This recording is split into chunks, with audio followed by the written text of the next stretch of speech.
Sunday morning to us over here in the Americas. For the rest of the world, good afternoon, good evening, and good early morning to those of you who may be watching from Singapore, Asia, Australia, depending on where you are in the world.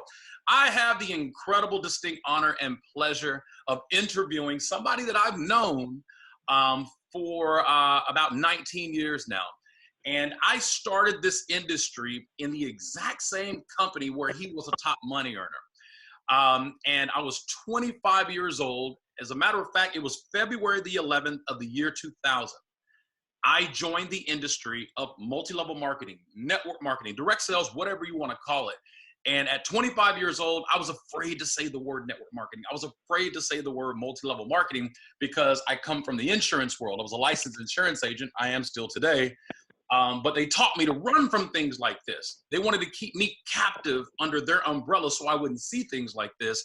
And not knowing that the relationship would develop to what it is today, myself and the one and only CEO and founder of iBuumerang, Mr. Holton Buggs. This is 20 years for me, brother. February the 11th is 20 years.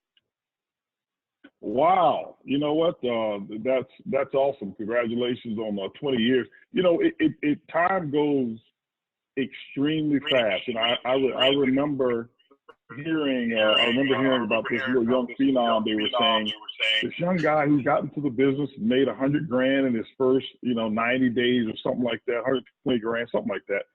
And I remember saying, I got to meet this guy. Who is this guy? And it was probably towards the end of the opportunity that we had a chance to meet up. But man, fast forwarding now, you just never know where relationships, your lives go when you have those moments. And so I'm grateful for it. Congratulations. I'm proud to be a part of your entire network marketing history. You have been. I was present. You have been. You've actually been, and I'm going to jump right into the interview, but this is kind of piggybacking on where we're headed. I want people to understand. This is going to be raw. It's going to be uncut. It's unrehearsed. We spoke about an hour ago, but we really didn't talk that much about what we're going to do on this call. We started talking about our families and all this other stuff. But Happy New Year. Let's get this party started. So, ladies and gentlemen, here's what I want to do, Holton Buggs. The respect that you have in this industry is in a league of its own. And I don't use those kind of words lightly. When I'm complimenting somebody, I'm a motivational speaker, I can make you look good by complimenting your shoes. I'll find something on somebody that I like so I can tell the truth. So you're not going to get fluff from me. You're not going to get, hey, you did an amazing job if you did not. So when I say you are in a league of your own, that's what you say about Elvis Presley. That's what you say about Tina Turner. That's what you say about Beyonce. That's what you say Tiger Woods, Michael Jordan. You say this about individuals that have set a category in this space on our planet that puts you in a league of your own. So I'm not saying that with an exaggeration. Holton Buggs, you are in a league of your own as a distributor. You are not in a league of your own as an owner, a CEO yet. But you are in a league of your own as a field network marketer. I believe you made over $100 million in commissions with one company in 10 years, 12 years. Mm-hmm. Correct. I don't know anybody that has done that. And for me, that puts you in a league of your own. So I want to jump into this. I'm going to hit you, as a CEO. But I'm also going to hit you as a distributor and an owner. And I want to start off by saying this. We've had conversations for the last 10 years. We normally are holidays together. We've never tried to recruit each other. As a matter of fact, you have mentored me in companies that I was in. I was in one company for 10 years, for 12 years. And you have mentored me in that company. As a matter of fact, you have helped me in a way where I wanted to come in and bring the sledgehammer, and you would say, Johnny, no, you can't disrespect the owners of the company like that. You can't talk to them like that. You've got to go with them, with respect. And you helped me. You had no financial incentive to help me, but you did. We have hung out together around the world with our families, and more so than anything else, not only did we never try to recruit each other, we jokingly said things like this: I don't drink coffee. You would say I don't do travel. I don't do travel. So that's how our conversations went. Like, as much as I love you, you never would have had the power to recruit me to do coffee. Not because I don't believe in it. It's just not me. I'm the fun guy. I'm the lifestyle guy. That's me. And then Holton would come back and say, man, I'll never do travel. So this is your first question. How did you go from insulting me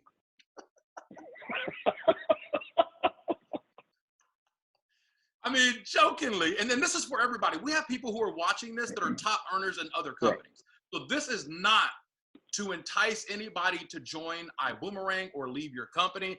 Just let me put that out like that. Holton, and I want to get into that too. Why do you respect other companies so much and you want them to succeed with you? And you know, you're not just putting yourself in a category. So how did you go from this person that jokingly for 10 years, I don't do travel? Well, first of all, I wasn't joking. I wasn't joking. I know you weren't. It was no joke at all about me not doing travel. And it's not that, you know, who wouldn't want to watch the world? I was watching, I woke up this morning, I was watching this particular episode on a guy, forgot his name here, but anyway, he was, I'll pull it up in a second because it's very important about what I'm saying. But I was watching this program this morning about a gentleman who's built some of the most incredible resorts around the entire world. I think his name is Bill Belinsky or something like that. If you look up the owner who built the Four Seasons Hotel in Thailand, you'll see him. He's built some extraordinary places. They were interviewing him about a new resort that he built in Cambodia, and he's an extremist. And so you've got to zip line into the lobby. And he says that everybody who's come to the hotel has actually zip lined. It's one of the world's longest zip lines in the world. And everybody except one person has zip lined into the lobby of the hotel. And he's got this book that was called Escapism. If you ever look it up, it's called Escapism. And you'll see the book, and it's a combination of all the beautiful hotels he's built over the world, designed over 110 hotels over the world. So travel is something I love to do. And so, but just because you love to do something doesn't mean it needs to be your business. You know, I love to eat. I'm not going into a restaurant business anymore. I did it one time, okay? You know, I love, you know, furnishings. But I actually owned a furniture store before, but I'll never do it again. You know, I love Christmas trees, but I'm not going into the Christmas tree business. So sometimes people have this mentality, because I love to do something is why I need to make a business out of it. And that's not everybody, but that was just my thought process. So here's the reason why I didn't like travel as a business. There was no money in it. What do you mean by that? If you think back. I know what you mean, but explain to people what you mean by that. Okay, so in network marketing, if we think about it right now, Johnny, if we look at your entire career and you made some incredible money in the travel industry, okay? Just like other friends, I did travel as a network marketing company. This call is not about Johnny's previous company. That's not what this is about. This is just what we're talking about. When you think about it, can you think of one travel commission that you earned? No, it's illegal. They can't pay me a travel commission. Okay, so can you think of anybody in your organization who can say, this is how much money I made from the actual product that I sold? The membership base, yes. The booking of travel, no. Right. Okay, so the membership is not the travel, that's access. But right, when a person takes a trip, all right, so it's no different than me and my coffee business. I sign up to be a member, I pay whatever the kit is. But if nobody buys the product, or when people buy the product, if nobody has made any money, why? My thought process was, I'm here for residual income. I'm here to build a legacy. I'm not sure that my kids or my grandchildren are going to even want to recruit and build teams the way that I do. So if the income stops with recruiting, I'm done. There is no legacy. So what my thought process was is let me put myself in the business that will give me the legacy, and then let me go do the things that I want to do. So I love to travel. I've got a lot of miles. We've traveled, we go some amazing places, but I wasn't going to make that my business because there was no real residual in it. I hated coffee. I had never had one drink of coffee in my life. Well, I don't say in my life, but I never remember of drinking coffee that I'd ever had. But why did I do it? I'm a businessman. I'm not an emotional person. When somebody shows up, presents something to me, and I look like I can get rich emotionally, and I just jump in and join, I didn't join coffee because of that. I looked around and I said, can the average person do this? Yes. Does everybody want this product? Yes. Is it simple? Yes. Do they have to change their habits? No. Okay, here's what I'm doing. I was faced at that time, if you remember, we're just being, like you said, Uncut. I was looking at a company called Monavie at the time. I had a gentleman who came to me and says, listen, they want to talk to you. They want to give you XYZ. That was when one of our buddies that we know of who went there and they gave him $1 million. I was looking at a company called Zuri at that time. The owners wanted to fly me up and they put a $2 million package together. I never even wanted to talk to the owner. And so why? I wasn't looking for a deal. I was looking for long-term residual income. And so when I started this coffee thing, everybody said, this is stupid. I can't believe you sold yourself out to this little small company who's got a website, looked like it's been built by a 3-year-old. And I said, why do I need a website to sell coffee? All we need is drinkers, okay? Coffee drinkers and a coffee supplier. And I'm going to connect those two people together, and I'll build the largest business that's ever been built in networking. Unfortunately, there were some other things that took place that we couldn't go there, but I made a business decision. That's what that was. It wasn't an emotional decision. It wasn't I was looking for a deal or what I call the next deal. I was looking for something, and I used sound business principles, and I let the principles choose that company. I didn't choose it because Holton Bugs chooses companies emotionally. And every time I've chosen emotionally, I end up in a business that is stagnant, or I end up in a business that looks good on the front end and very weak on the back end, or whatever it was. So I set 3 criteria. Number 1, has the leadership been already cemented in? Meaning, does this company, have they already picked and chosen their leaders? I find bad companies, they always choose their leaders and they have favorites. I didn't want any parts of that. So nope, they hadn't cemented their leaders. Number 2, is this affordable for the average person to be in? I say, well, what does that mean? Does it cost them more money per month than what their normal habits are? And I looked at coffee. I looked at people had about a $200 per month Starbucks habit. So I said, you know what? This right here fits the mold. It's not more expensive. Not about how high the price is. It's about how much are you paying more than you normally pay. And then the third thing was, if I could put together a situation whereas I can have in 24 months that I could have a person's residual income, meaning income from non-participants who didn't buy kit. If the income from non-participants can be just as great or larger than the income I'm making from the comp plan, if it fits those 3 criteria, I'll choose. And so I had a list of 26 companies, and my coffee business was not on the list. But when I went through it, saw the coffee, it hit my checklist, and I got in, and took me about a year to like the coffee. Wow. So it was a business decision. So that's why I was envious of you. Now I'll tell you this, I was envious of the trips and stuff that you were able to take, and we both made great money. So it's never been about the success. I was like, man, he's always on these trips and those little things and banners and stuff like that. That's cool. And every time I call you, man, I'm in another city or I'm in another country. I'm going here. We're going there. We got this trip. We got that trip. That's great. I can do the same thing because I made enough money out of my plan with the long-term business. I can take my family anywhere in the world. Yeah. And you know what, Holton? I think that's what makes me what the difference is between you and I, and where my mindset needs to catch up. And that's why I love being around you as much as possible, because you do stretch my thinking. I believe that, an entrepreneur should think like an entrepreneur. And network marketers don't necessarily think like entrepreneurs. And you thought it out as an entrepreneur, not just emotions. Now, I do have to be emotionally attached to my product. That's just me. That's my personality type. I know me.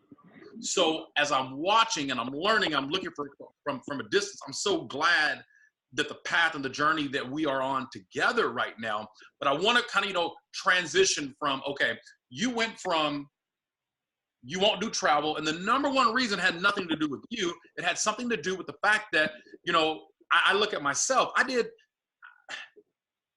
don't think it would be far-fetched for me to say in 10 years, my team did over, $500 million, if not $1 billion in travel revenue. I saw zero of that. I got somebody who's watching right now, Tara. Tara on the East Coast in New York. Tara Davis, she does an annual team trip with hundreds of people. We're going to do that here. She's never made a dime from those bookings because she's not a travel agent. So now, not only am I building a team kind of under the same umbrella, but with the mindset of you can actually be commissioned, not from booking travel, but on the savings. That's the part that I want to talk about. How did you come up with this concept? You don't have to go too deep into the story, because I know you told it a lot of times, but from you, when you decided to launch your own company, did you do it because you had a desire to be an owner? No, it was two things I said I'd never do. Number one, I'd never, ever get involved in travel and networking. And number two, I'd never own a company. Why would I do something dumb like that? I had more freedom than all my previous owners, and it just wasn't something I wanted to do. My purpose for doing this wasn't because I looked to get in travel. I didn't. I still, the traditional way of doing travel, I will never do it. I won't. If we have to shift this and say you have to do this the way the other travel network market, we'd have to pivot. And because I know how the industry works. And so I didn't want to become an owner. I did this out of a total responsibility to me wanting to change the industry. I don't want to be seen as this guy who, the industry needs to be saved and he's going to do it. No, my family has benefited like crazy. My friends, my association, their lives have changed because of this industry. And so when you see it moving in a direction that's, not a positive one, you're like, you want to do something about it. And so what I wanted to do was revitalize it and remove the lie from network marketing. And that lie was all this residual income that your children's going to have after you perish. And that never happens. It doesn't. It just doesn't happen. We tell it from stage all the time, and we're just lying through our teeth. And I was one of the biggest liars in the industry. Unintentional, but nevertheless, I was setting people up for disappointment. It's almost as bad as telling, I've seen stories of people who, if you watch that movie, John Q, and they pay the insurance premium because the insurance salesman says, when something happens, we're going to be here for you. And the next thing you know, his son, catches this disease, this heart disease, and he needs a transplant. And they go to the insurance company. The insurance company say, you see that little clause here? We're not going to cover this. Right. And so there's a lot of families that are not in this industry because of that little clause. Yeah. And that little clause was, this is really not true, because nobody's going to buy your product this long. Nobody's going to stay in this long because your products are overpriced. And that was a typical thing in networking. That's not putting down the industry. It's just what it is. And the world has changed. And I wanted to bring about that change. And I knew, here's what would happen. I knew if I took my idea to some other owner and said, hey, here's my idea. Go please open a company so I can make my dreams come true. That just wasn't going to work. And so I was like, you know what? Everything I've almost run from, I actually end up running into it or running towards it. I ran from coffee, I ran towards it. I ran my son from being in the music industry. Next thing you know, he becomes an artist. By the way, he just dropped it. I have to put a plug in, okay? And I know I've never done this, ever. Never. You know me. I don't market any of my personal stuff, period. I don't try to profit from anything that nobody knows about my other companies or business. I don't market it, cross-market. Right. He dropped an album Friday, okay? I think it was Friday. And the group is called Wave Pop, WAV3POP. And the album is called I Think I Fell in Love. And I have to tell you, writing it down, it's the best body of work he's ever done. He shocked me. It's grown folks music. And I don't say just explicit. I mean, it's music that my mom, my dad, your mom would actually love. The entire album. It's a let it play. So go if you have what is it, Spotify, one of those accounts, Apple Music, go get it. I Think I Fell in Love. I guarantee you'll listen to it from first song to the ninth song. But anyway, I told him, don't be a rapper. You're going to be doing this. You're going to be doing that. Next thing you know, I opened up a record label. And, you know, we've got a platinum selling artist that's been on our record label. And then I said I wasn't going to be a CEO and own a travel business. Next thing you know, I'm doing that. So, you know, that's why I tell people, be careful what you say you're not going to do. So, Johnny, I'm looking you in the eyes right now. I'm telling you this. I am not going to be a multi-billionaire. That's not going to happen. Yeah, it seems like your I am nots catch up to you. That's a good thing. Yeah. So, okay, why should we trust you as an owner? Well, you shouldn't in the beginning, because trust should be something that you earn. You know, I don't. I've learned in now 29 years. You know, people meet owners and they say, "Oh, I've met the owner. He's got all of this integrity." And how do you know he's got integrity? How do you know she has integrity? What we have, most people in this industry, we have what I call entrepreneurial optimism. It means that we want to believe something is going to work so bad that we end up believing when we know it's wrong. And right. and I see people join with really bad people, and they know that they're bad people. But that one little thing of me wanting to make them good, I focus only on that, or this opportunity, or this check, or this deal they're giving me, and we set ourselves up for disappointment. You shouldn't trust me. If you don't know me, you haven't been through anything with me. You know, you should trust me. Edwin Haynes, should trust me. Sam and Kim Bean should trust me. T. Ray, Mark, they should trust me. Anna should trust me. You know, people who've been through it with me. But just because you've seen my name here, because that doesn't mean anything. The majority of that stuff was lies. When you saw my name with the incomes that they put up and all that stuff, the majority of that is lies. That wasn't my real income. Oftentimes it was sometimes less. Sometimes it was way more than what they posted. And so sometimes people think they know you because of what other people of social media does. Social media itself is the big lie. The biggest, if you want to present yourself as someone else that you're not, just get on social media. You can do it. People believe it. So here's what you should do. You should trust your principles and do your fact finding.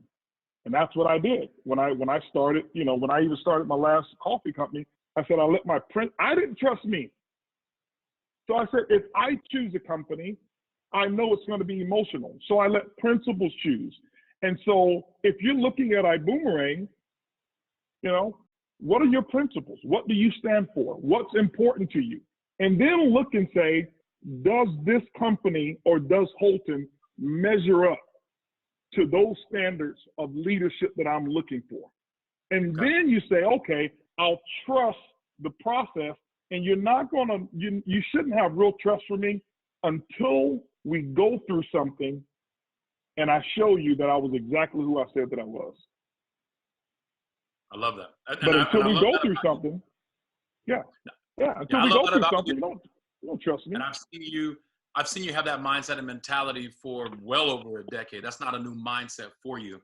So here you are, top level distributor in the world in terms of all network marketing companies.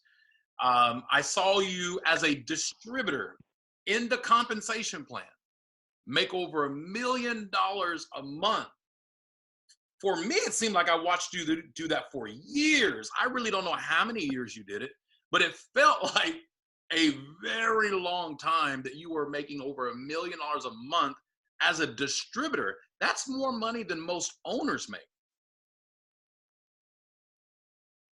Yeah, that's true. You know, And I'm talking about popular and, companies. I'm not talking about startup companies. I'm talking about popular companies that we all know the name of.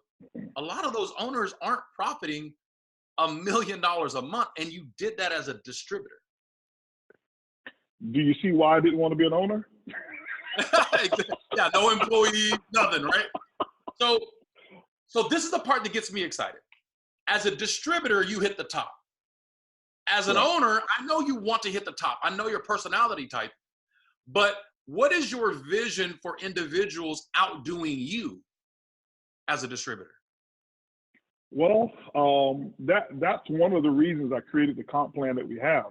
I'm all about progress, man. I'm all about things moving forward, and I think we can take exponential leaps towards the future if we really pay attention and if we care enough, and if we get our egos out of the way. You know, I love the fact that Michael Vick was very accepting of I forgot his name, but the quarterback for the Ravens right now, Lamar Jackson, who broke his record. He wasn't like, you know, you'll never break this record, kind of like those guys over at Miami, but he was so open. And so I love to see progress take place. When we open up, you know, my largest check for the first week of any company was $25,830. My goal was to have somebody break my record. Well, in iBuumerang, we had over 5 people. Their first week's checks was over $25,000. And then, you know, we had somebody else who come in, Thomas Poulin and Annie LeBoy. They came in, his check was $31,000 his first week. And, so those records are designed to be broken. Now, it's not just first week, okay? Residual income is very important to me. I went back and I looked to see where some of our top earners are right now. We've got one of our top earners here who got their residual income to a point, it's like almost 100, it's really close to 100 grand a month, just of residual, no recruitment income. But they did that in 6 months, and it took me 21 months in my previous company to get to where they are in 6 months. And so I'm looking at their legs of business that they have running behind them and how far they are past me. My true goal is taking the lid off of the industry. When I went for $1 million a month, I had never made 100 grand a month. You gotta remember that. I had never been $100,000 a month earner, okay, before my previous company, never. So I set a goal to say, I'm gonna quantum leap. Why? My thought process was there, and I had a strategic plan set up of how to get there by my 40th birthday. Well, we got, obviously got that done. By my 35th birthday, I'm sorry, and got that done. And so here I've set up a strategic plan so that leaders, this is going to be everybody, leaders have the opportunity to do that. What I was doing per month, I want them doing it every 6 days, not 7, about every 6 days. Because, I believe we've opened it up for people to get to that $5 million per month category. And I don't want to say that that's a guarantee to anyone. I know this is an interview here, and I don't want us making claims. That's not for everybody. That's for a few. I'm just being candid. Only a few, if any, will ever get there. But here's what I want to know. I just want to know, is it possible? See, if it's possible, I can go for it. In your case, you could have did the volume, but the income wasn't going to be released. No. So we designed it where that income can be released there. So that's what my goal is, to have that happen. All right. Somebody just put the disclaimer So up. the team is working, boy. They put that income disclaimer up. The team is working. Hey, right. That's how we know that they have the mindset of longevity. So when we talk about commissions, let me do my personal disclaimer. My personal disclaimer is this is an interview. This is not in any shape, form, or fashion designed to recruit you to join iBuumerang. We are talking about the industry as a whole, and I am interviewing one of the top leaders, since the inception of network marketing. It's been around for half a century, well more than half a century now, and he's still one of the top networkers that have ever lived. So I'm interviewing him as a top networker as well as an owner. So with that being said, there are people watching right now that are watching for the reason. Now this would, and I've done this in the past. I would look for reasons of ways to recruit against my competitor. But that's a rookie thinking. I was a rookie when I thought like that. I would watch other companies to build my reasons of why people shouldn't join that company. That's crazy, right? But that was my mindset and mentality. But I know they're watching. So those are the type of questions that I want to ask. Holton, $1 million a month man. You start your own company. Startup companies are destined to fail. 99, here's my pitch. 99%, and we say this after the third year. Because, once we make it past the third year, we talk bad about the other startups. So here's what we do. 99% of every company that has ever launched in the history of network marketing never makes it past the first year. And then we say 97% of every company that has ever launched in the history of network marketing will never make it past the third year. So, Holton, why do you believe you're going to make it? And congratulations, you're about to have your first year birthday for iBuumerang. Congratulations on that. But in terms of your pre-launch, why do you believe? What gives you the audacity to believe that you're going to make it? Startups don't work. Well, here's the thing. Okay, we've never set a goal to make it for our first year. I'm just, I'm not being arrogant, but that's good. We weren't trying this. This wasn't a test. This wasn't a project. Oh, somebody quote that. Hold on. Somebody needs to take a screenshot and quote that. This is not a test. Right. I love that. That mindset alone to me puts you in a league of your own. Yeah. Guys, I want you to understand that this thinking of this concept has been there for 5 years. I was trying to solve, here's what most network marketing companies do, and this is why some of them don't make it, okay? There's several reasons. You've talked to me about this before. I told you most of them, number one, they're undercapitalized when the company grows. They can't afford the forward expenses. I've got a buddy of mine that called me and says, man, we're picking up some speed right now. Do you know anybody that's looking to invest? Because we're growing, but we can't buy enough product because we're so new, we don't have credit right now.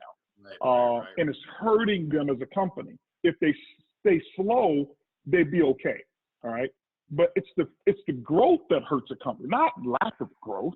Okay. Right. It's the growth, forward expenses. You don't have credit. They make you buy everything. Your merchant accounts are holding anywhere from 10 to 20% of your revenue. Because you're brand new, they give you small limits on your credit cards because you're brand new. Your banking it's a whole different beast of what takes place to make a company succeed.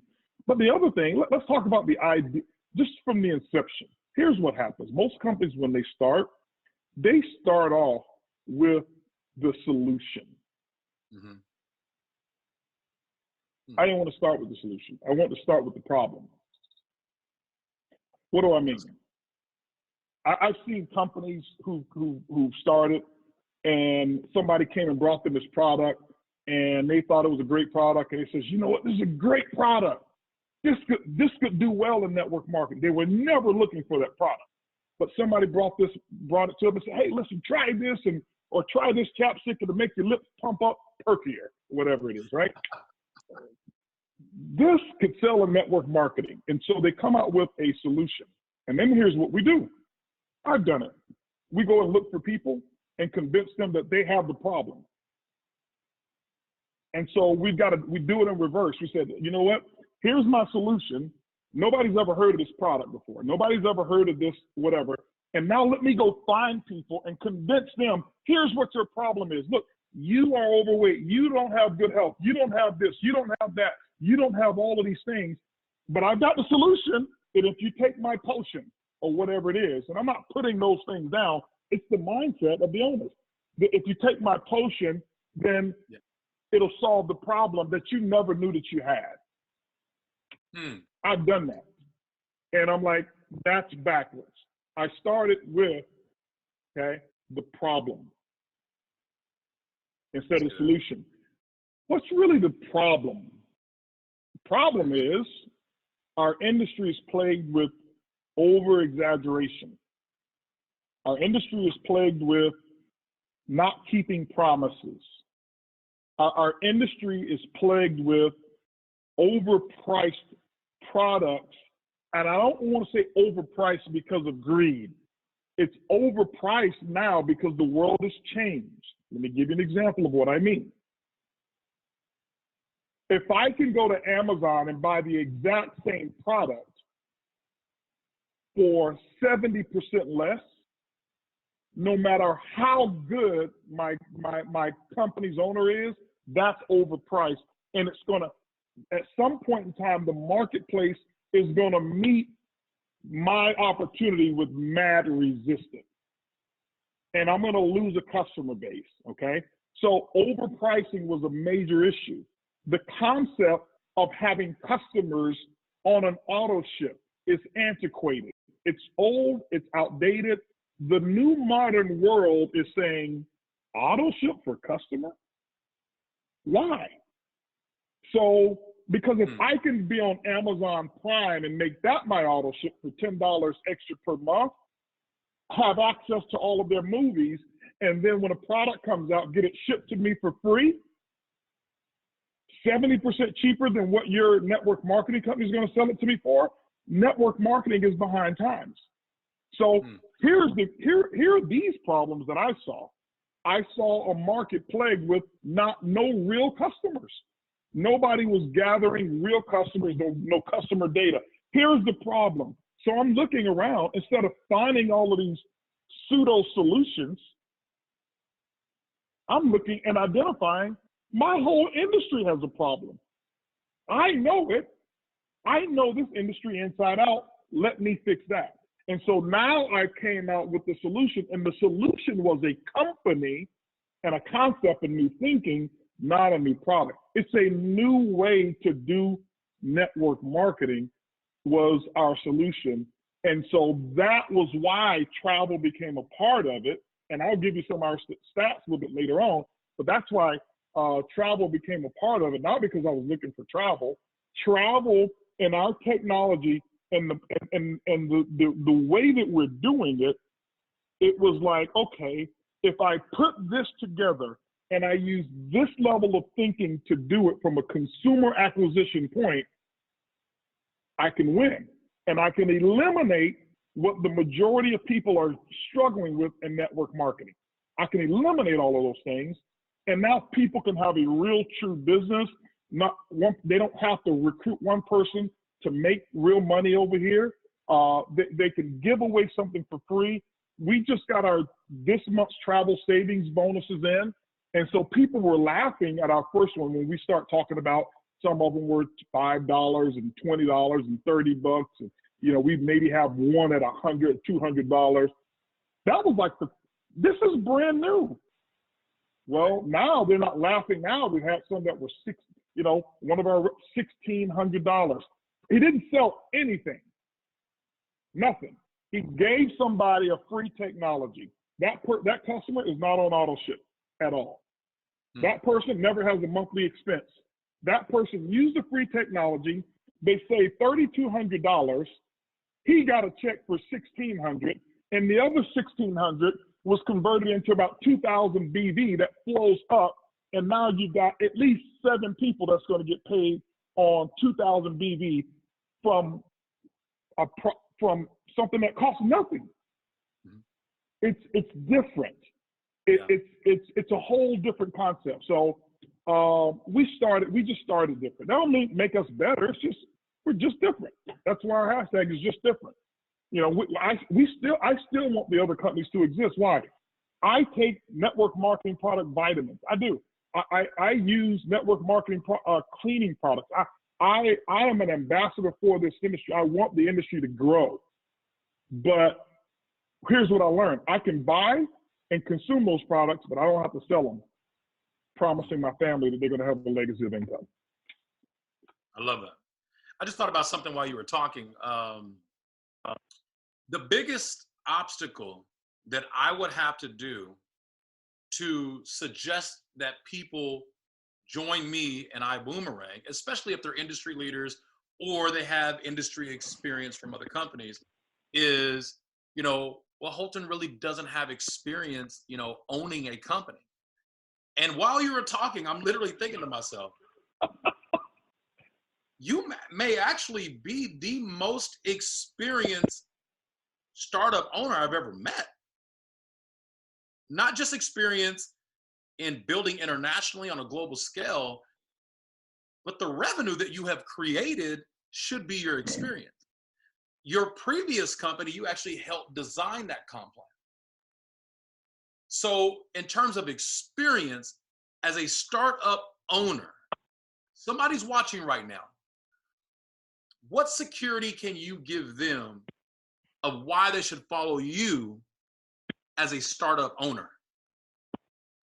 Well, first of all, they've got to get out of the network marketing mentality. That's the first thing, okay? You know what's funny about that? Let me say something. You know what's funny about what you just said? We spend so much time training people on the mentality of network marketing. Like, the language that you need to learn needs to stay in this umbrella. And if you get out of this umbrella, you may find out the truth. Right.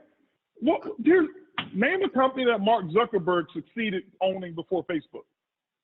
You can't. You can't, okay?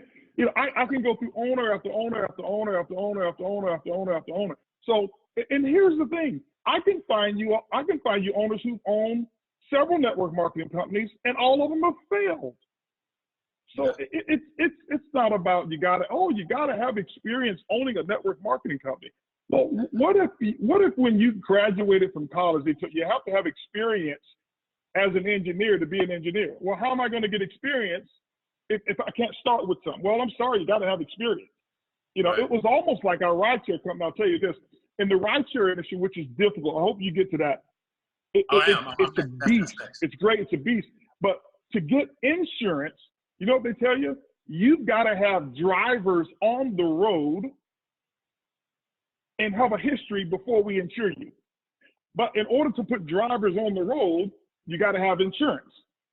Yeah. So we were like, okay, well, hold on, you know, and it's the same thing. So here's the thing here, all right? When it comes to all this experience, I don't have a history of experience owning a network marketing company. I don't. You don't need experience owning a company. You need experience running a company. Now, I've got 16 other corporations that I do own. Okay? I don't talk about them with everybody else. I've got a huge real estate business that I own. I've got a development company, record label, a merchandising company, other stuff, okay? Right. But here's what I do have experience in. And so you take a company, forget about the ownership of the company. Ownership means nothing in terms of success. What means something is who's going to run it, who understands how to choose the right people. So what I do have experience in is being able to say, you know what, you should be in this seat over here. You should be over here in this seat. You should run this, and bringing some of the brightest and sharpest minds who know things that I don't know. If I was the smartest one in iBuumerang, you should run. That's good. I've got some incredible talent, some people that I rely on. We are building a team that is absolutely phenomenal. And so here's the thing as an owner that you should look at. And I want to educate you who because somebody sold you on this type of story. And it's inaccurate thinking that calls people to fail. And that type of thinking causes us to miss out on great opportunities. So here's the thing that you've got to pay attention to is that, you know, somebody said that when you're the smartest one in the room, you need to get a new room, right? And my goal is to build iBuumerang to where I am wanted and desired, but not needed. This is not, I don't want to build this company around, it's got to be built around HB or HB's personality or no. Because now that's a personality dependent company. We're building a systems dependent company so that if something ever happens to HB, everything that I'm doing, ladies and gentlemen, is all I told you when I wanted to stop the lie. Well, if I built this around HB and something happens to HB, now the legacy of income that you and your family are depending on, Johnny, it's gone because it's built on HB. So I'm building this around principles and I'm building this around a system so that should HB ever disappear, the road still goes on. And hopefully you cry a lot, especially you, Johnny, if something happens to HB. But it still goes on. And so that's what you look for. Do you know how to run a company? Because here's the thing. I was in a company before with the person who owned the company. I'm so glad, honestly, they had me because they were the owner. But who ran the business? Who ran the production? I did. I ran all the production of the company. So, you know, that's not to say that they didn't do what they were supposed to do, but you just got, I have 10 years of experience working on the corporate end. You see the inside, you see the outside, you see why companies fail. We don't have a lack of capital. We don't have inexperience here. We don't have an inability to connect with our team and provide solutions. We've got a product that the market that's in demand in the market. Matter of fact, can I share with you some of the accomplishments, or you want to get to that later? Let's save that thought because I do want to get to that, but I also want to ask some questions before we get to that. Sure, go ahead. So do you have any fear or apprehension that people are going to see iBuumerang as this like smorgasbord type company? Oh, we're just going to throw this at the wall and we're going to see what sticks. Like I've never seen a company create their first millionaire, you know, right out of launch. I know you pre-launched, but you know, within months you create your first $1 million earner. Is that 100% from commissions in the compensation plan? Yes, and got three to four more that's like right there. So right there, 100% from the comp plan. They don't. It's not from ownership or shares or I'm just being real because people are going to want to know. People think I own iBuumerang. They think I have a percentage. You do. You got a percentage of your organization.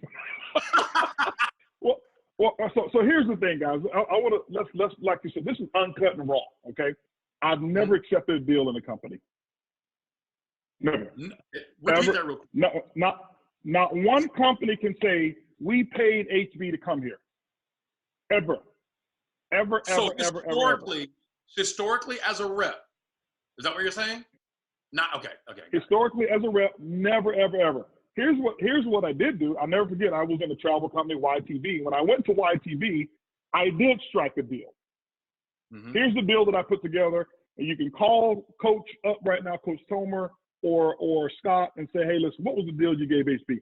I put a deal together, and I said, listen, I hit level 2 director in 1 year. Here's what I want. I want a $100,000 bonus. Okay. But I want you to make that available for the entire company. Respect. So that if anybody does it, you put that bonus in place. Because I didn't want 100 grand. My team and myself helped build that volume. Because see, here's what happens when you get deals. Your team is what helped you build it. You get the money, and you look at them when you're driving your Rolls Royce, and they're driving their, they're struggling, and they were part of helping you get the production for that deal, but you didn't share the money with them. So I never wanted to be in a position of having to explain why or having to explain whatever. Do I knock people who go out and get deals? No, because the industry's changed, and some people, that's their deal. They're not going to do it if they're not going to get a deal. Okay. Right. So they put that bonus in place, and they went and told everybody who inspired that bonus. Not one dime did I ask for. When I joined my last company, not one single dime. Yeah. Okay. Did I ask for, and now here's what I did get. I'll be candid with you. When I became the VP, which was about a year later, and they gave me a VP, corporate position, I said, I want to make my money through the comp plan. So we got equity. I got equity. I own 10% of the company. I've got $0, zero distribution from it. They've never paid out a royalty of that. They've never paid a distribution. I still own it to this day. Have never, ever, ever, still to this day, have paid out one dime of equity into that. But as a distributor, no, I never got that. And when you came to this company, I'll never forget. Here's the thing. I was on a phone call with you. We were doing a three-way with somebody, and they were pretty big. And they asked me for something. Guys, I'll tell you that. Here's what happened with Johnny. They asked me for a deal. Johnny lost it. He called me afterwards, and he got with them as well. He says, dude, you're my best friend. I didn't ask you for a deal. I don't even want them in the company. How are you going to ask this dude for a deal? I'm putting you on I didn't ask for anything. So right. I even, guys, Johnny, here's the thing. We got, I even have diamonds in our organization. They go to some of their upline. What did Holton give Johnny? He couldn't have done this. He couldn't have done this fast, this big. And they still, hey, what did he get? Instead of focusing on their business, I gave him an opportunity. Hey, keep asking Holton until he gives me something. So I gave him an opportunity. I didn't do anything for you we didn't do anything. I mean, I think I may have, I don't know. I think maybe maybe it was one or two people that we gave a 15% or 20% to. It may have been 5 or 10. I don't know how many it was, but I've done that for different people, different leaders coming in. But I don't do deals, and Johnny never asked for one.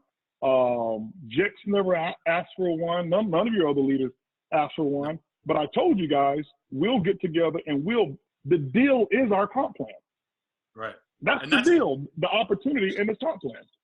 And to me, Holton, that means a lot to me. Like I pretty much taken a vow, and I would say this is about 15 years, a company that offers me something, and it's not because I'm not worth it. I am definitely worth it. However, I know that can't be duplicated. And I don't have what it takes to lie to people. Like I've been criticized in this industry. Johnny, you got to learn how to fake it. Nah, if you ask me a question, I'm going to give you the real answer, even if I don't like the real answer. So I don't want to deal from iBuumerang because then I have to tell people, right? I'm not going to lie about it. I won't join a company in the past 15 years based on deals, because I know if you give me one, you're going to dilute the compensation plan. You're going to dilute the integrity of the company. You're going to dilute the percentages of the companies being able to pay out bonuses above and beyond the comp plan because you're giving deals to people. I don't know one company that's still around that started out by giving deals, and that would scare me. It's just not my philosophy. Edwin Haynes, Global Master Ambassador, works his butt off. Hard. Has never asked. Here's what he was doing. He's traveling around. He's had a pretty nice, profitable oil and gas company. And he says, man, listen, I see the vision here so big. I'm campaigning where we're going. I'm gonna have it running, but I'm not gonna bring on any new clients. He took his employees who were really good and brought some over here, paid for their salaries to work here for iBuumerang, never asked for a dime, just, and was paying for his own travel. I said, dude, hold on for a second. Please send me invoices for when you're traveling. You're going all over the place. Let me cover that. We're going to cover that. And he very seldom sends the invoices. And so I don't want a person here who has to come because they think they have to get a deal. I mean, I know what my value is in the marketplace. My value is in the comp plan, not what somebody can pay me in terms of from an employee standpoint. I'm not an employee, and I don't want to be treated like one, because if I pay you, now you're making yourself an employee, and that's not what this is about. So this won't work for those who are looking for deals. Yeah. And from a selfish place, I wanted people to know that from my perspective, because I don't want to have to answer those questions. I hear the rumors, but nobody's coming to me directly. I don't own any percentage of iBuumerang. I don't have any stock in the company. I don't have an executive position. I haven't been promised anything. I just want to build. I don't want people I don't want to have to answer questions to corporate. I want to build and go to work.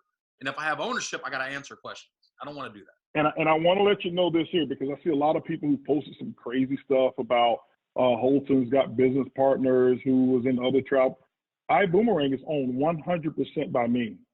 There's not one percentage that's owned by anybody but the Bugs family estate. Period. End of story. And that's just the way that is. My iBuumerang has no debt. So we don't have. There's no owners and other owners in this. There's just not. Okay. So now I want to kind of switch past, and I want to talk about Vibe Ride, because in a sense. Well, do me a favor. Give me one second. I'm here long. I got to answer. I got to let them in this door here real quick. Okay. Give me 1 second. Go for it. And while he's away, I want people to understand. Listen, the reason we are doing this call, the reason I asked for this interview. Holton did not ask for it. I asked for it because people have known me in this industry for well over a decade, 2 decades, starting next month, 2 decades. You can't trace me back to lying to make money. For 2 decades, for 20 years, you will never find one person in the industry that said I blatantly lied to them for profits. It's not my style. It's not my heart. And I would never follow a company that will put me in a position where I have to lie. That's just not me. I walked away from this in 2019. I made $2 million in my previous company. I'd say between 1.9 and 2 million, somewhere in that area, in my previous company. The only reason I walked away, because I was getting very close to where I would have to lie to stay there. So this interview is about transparency and keeping it real. When I heard that you're going to roll out Vibe Rides, Holton, when I knew that you were going to launch a rideshare company, within months of the official launch, weeks of the official launch, which was September 1st, the last weekend of August, and I knew you were going to launch Vibe Rides, I got nervous. I got nervous because I feel like most people couldn't handle that if it wasn't rolled out the right way. I've seen companies roll out amazing announcements the wrong way, and it killed production. You did it with perfection and with precision, almost like a laser surgeon. Vibe Rides. Obviously, you're in the first few months of the launch. Numbers are at an all-time high, and we're hitting record-breaking numbers, and you roll this out. You're a new company, so you can never say you have customer support at the place that you want it. You can't say that, we are so ready for Vibe Rides and it's going to be perfect. I got scared because in iBuumerang, I'm still wanting customer support to get to a place where we need it. And here you are launching a new arm that's going to require its own personal customer support. So what kind of security can you give me? And I've seen it. I know what's going on. I mean, we launched Florida. We're about to launch Texas. But we're a global company. I don't even know if the United States is the fastest growing, segment in iBuumerang. I honestly don't know. But for someone from the outside looking in, you launched this incredible technology. Why would you do that so fast? Great question. You talked about how afraid you were. Were you? I was afraid too. I was afraid to launch iBuumerang. To be candid, so we're just being uncut. I mean, this was a scary moment. Being a CEO, being responsible, being the owner. Now you got all these people all around the world depending on you. That's fear. But I've never grown by being comfortable. I've always grown by pushing myself to that next limit, and it's made me a better networker now because I have a different ear than I used to have. Okay. I have a different eye that I used to. I have more patience now. As a networker, the sky was always falling and everything was urgent, because here's what's common in network marketing. We come to you, and come to the owner or an executive. Hey, listen, we got this problem and we can't fix this. And everybody in my group is having this problem. And that used to be me. I would go to my superiors and say, hey, everybody's having this problem. And when you really quantified it, it was like 3 people. Right. So when we say 3, it's like everybody's having this problem. And I used to have this panic. And now, because I know the truth and I know what's really taking place, I got more patience and I have a different eye. So let's back up and talk about why. Well, when we launched iBuumerang, we already told everybody what iBuumerang was. This wasn't a product company. We are a PRIB. That's who we are. Okay?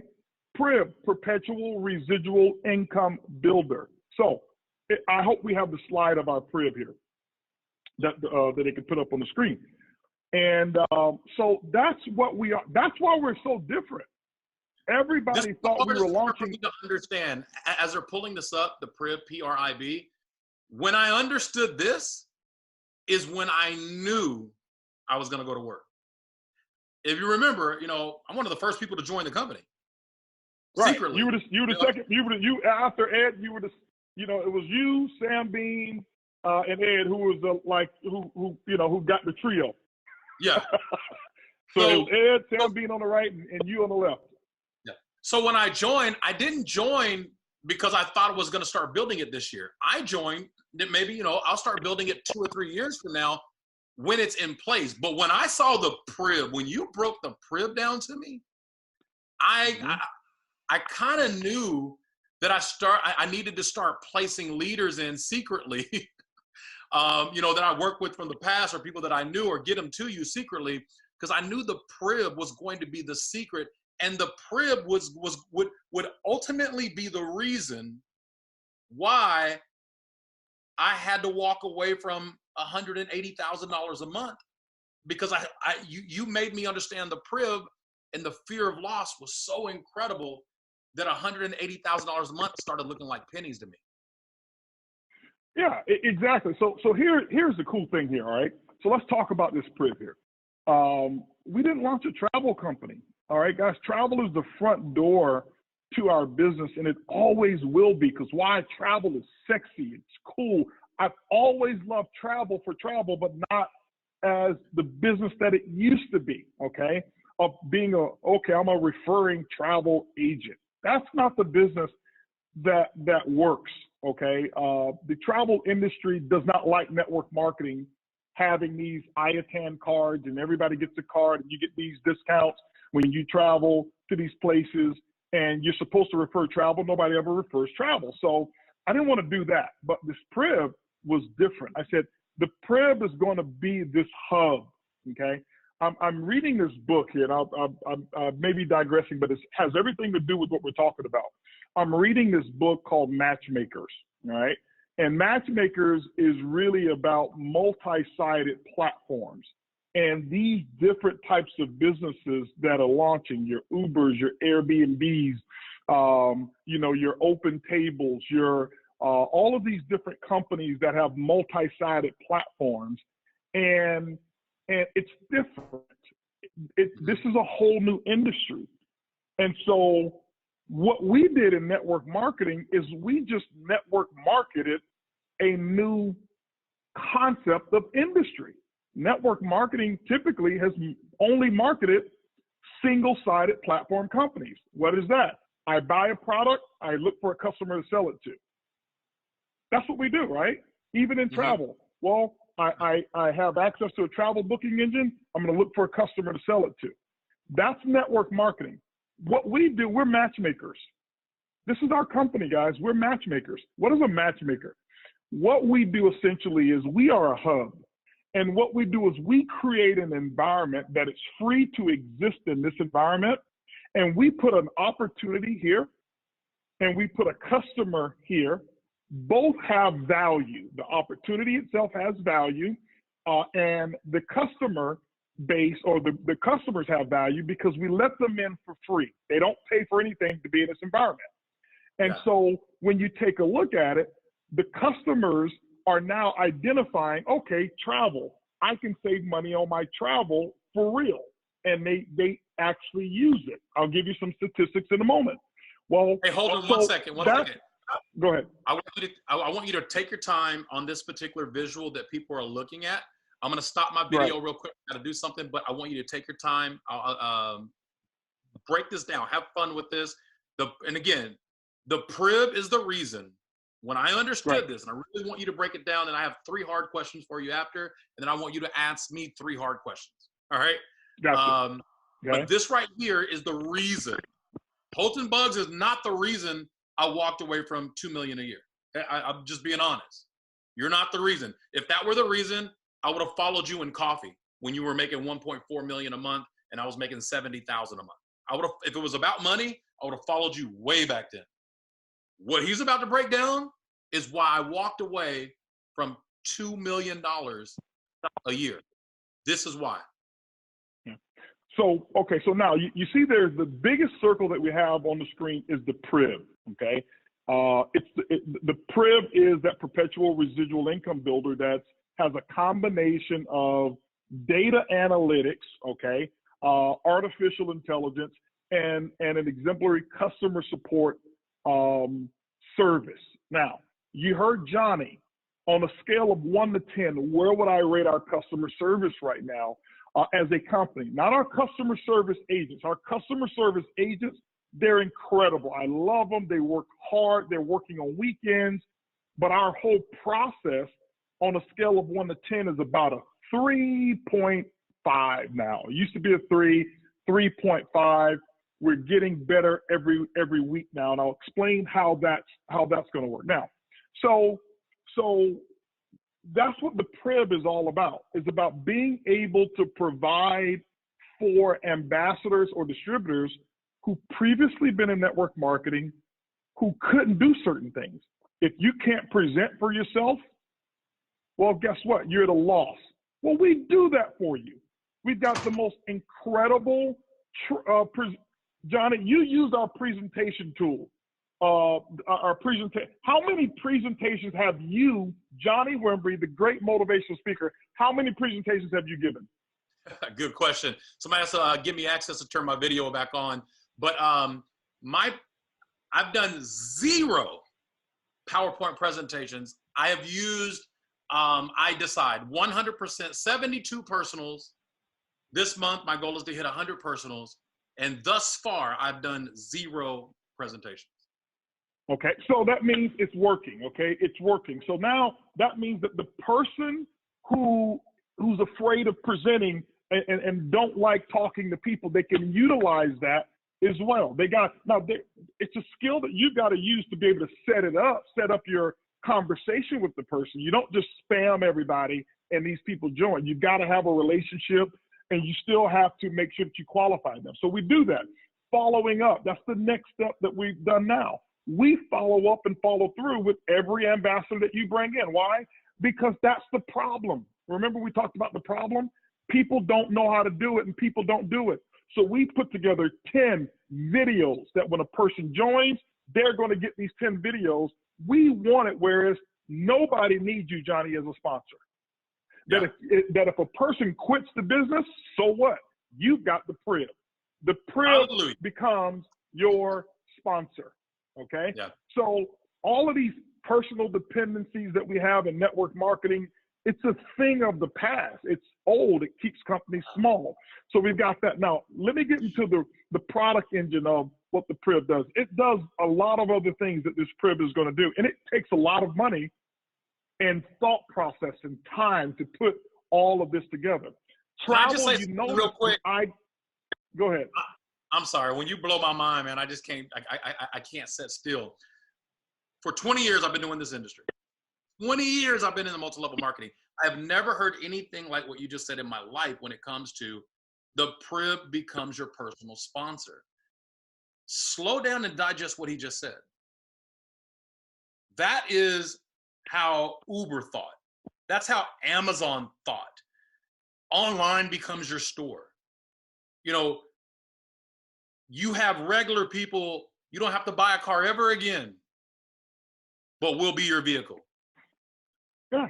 The Prib becomes your personal sponsor.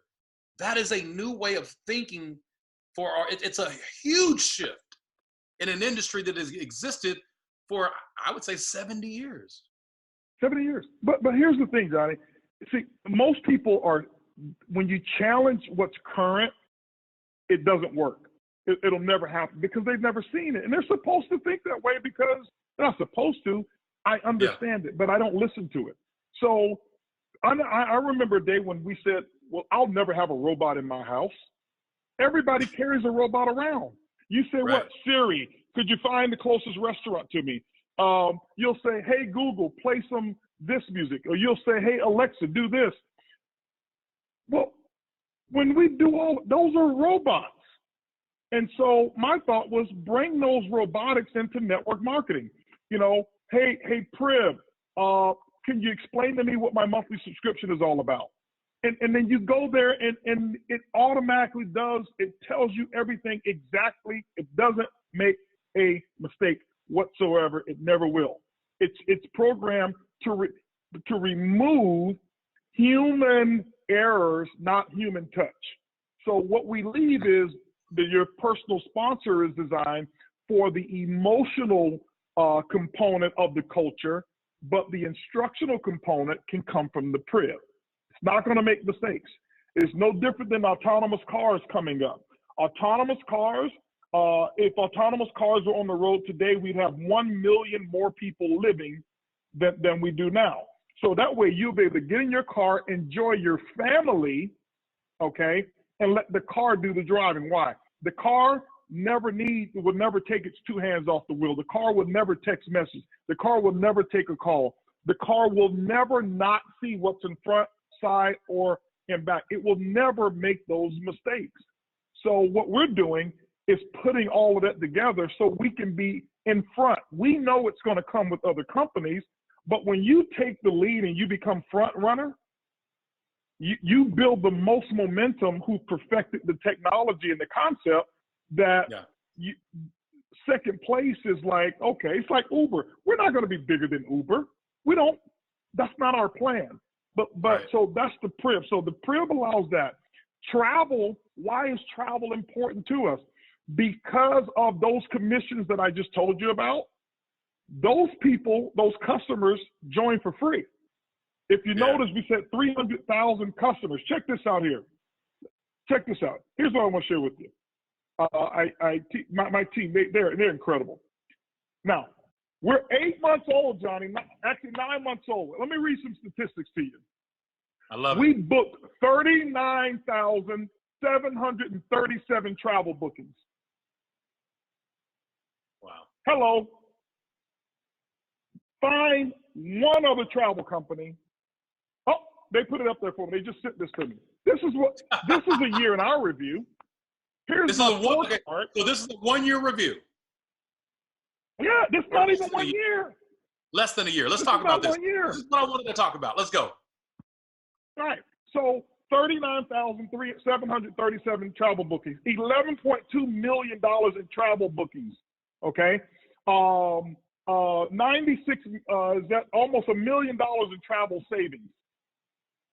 Wow. These are for free customers. Average savings 9%. Average savings in November to December 12%. Why? We had a meeting with the owner of our technology, our partners say, nobody is booking like you guys are booking. Came right here to my house and said, listen, whatever you guys want, you got it. You tell us what you want. We said, we want better pricing in Europe. We got it. We want better pricing in Asia. He says, we're working on it. We want I can't tell you some of the other stuff that's coming, but we're going to do it. They've never done it for anybody else because nobody's booking like we're booking. We're 8 months old, 9 months old. So here's a portion of our scorecard. This is why travel was so important, because as we get the customers into the crib, we got them into the crib. Uber got people into their crib, which is their app, by offering a matchmaking system. I'm going to connect a customer who wants a ride to a driver who wants a customer.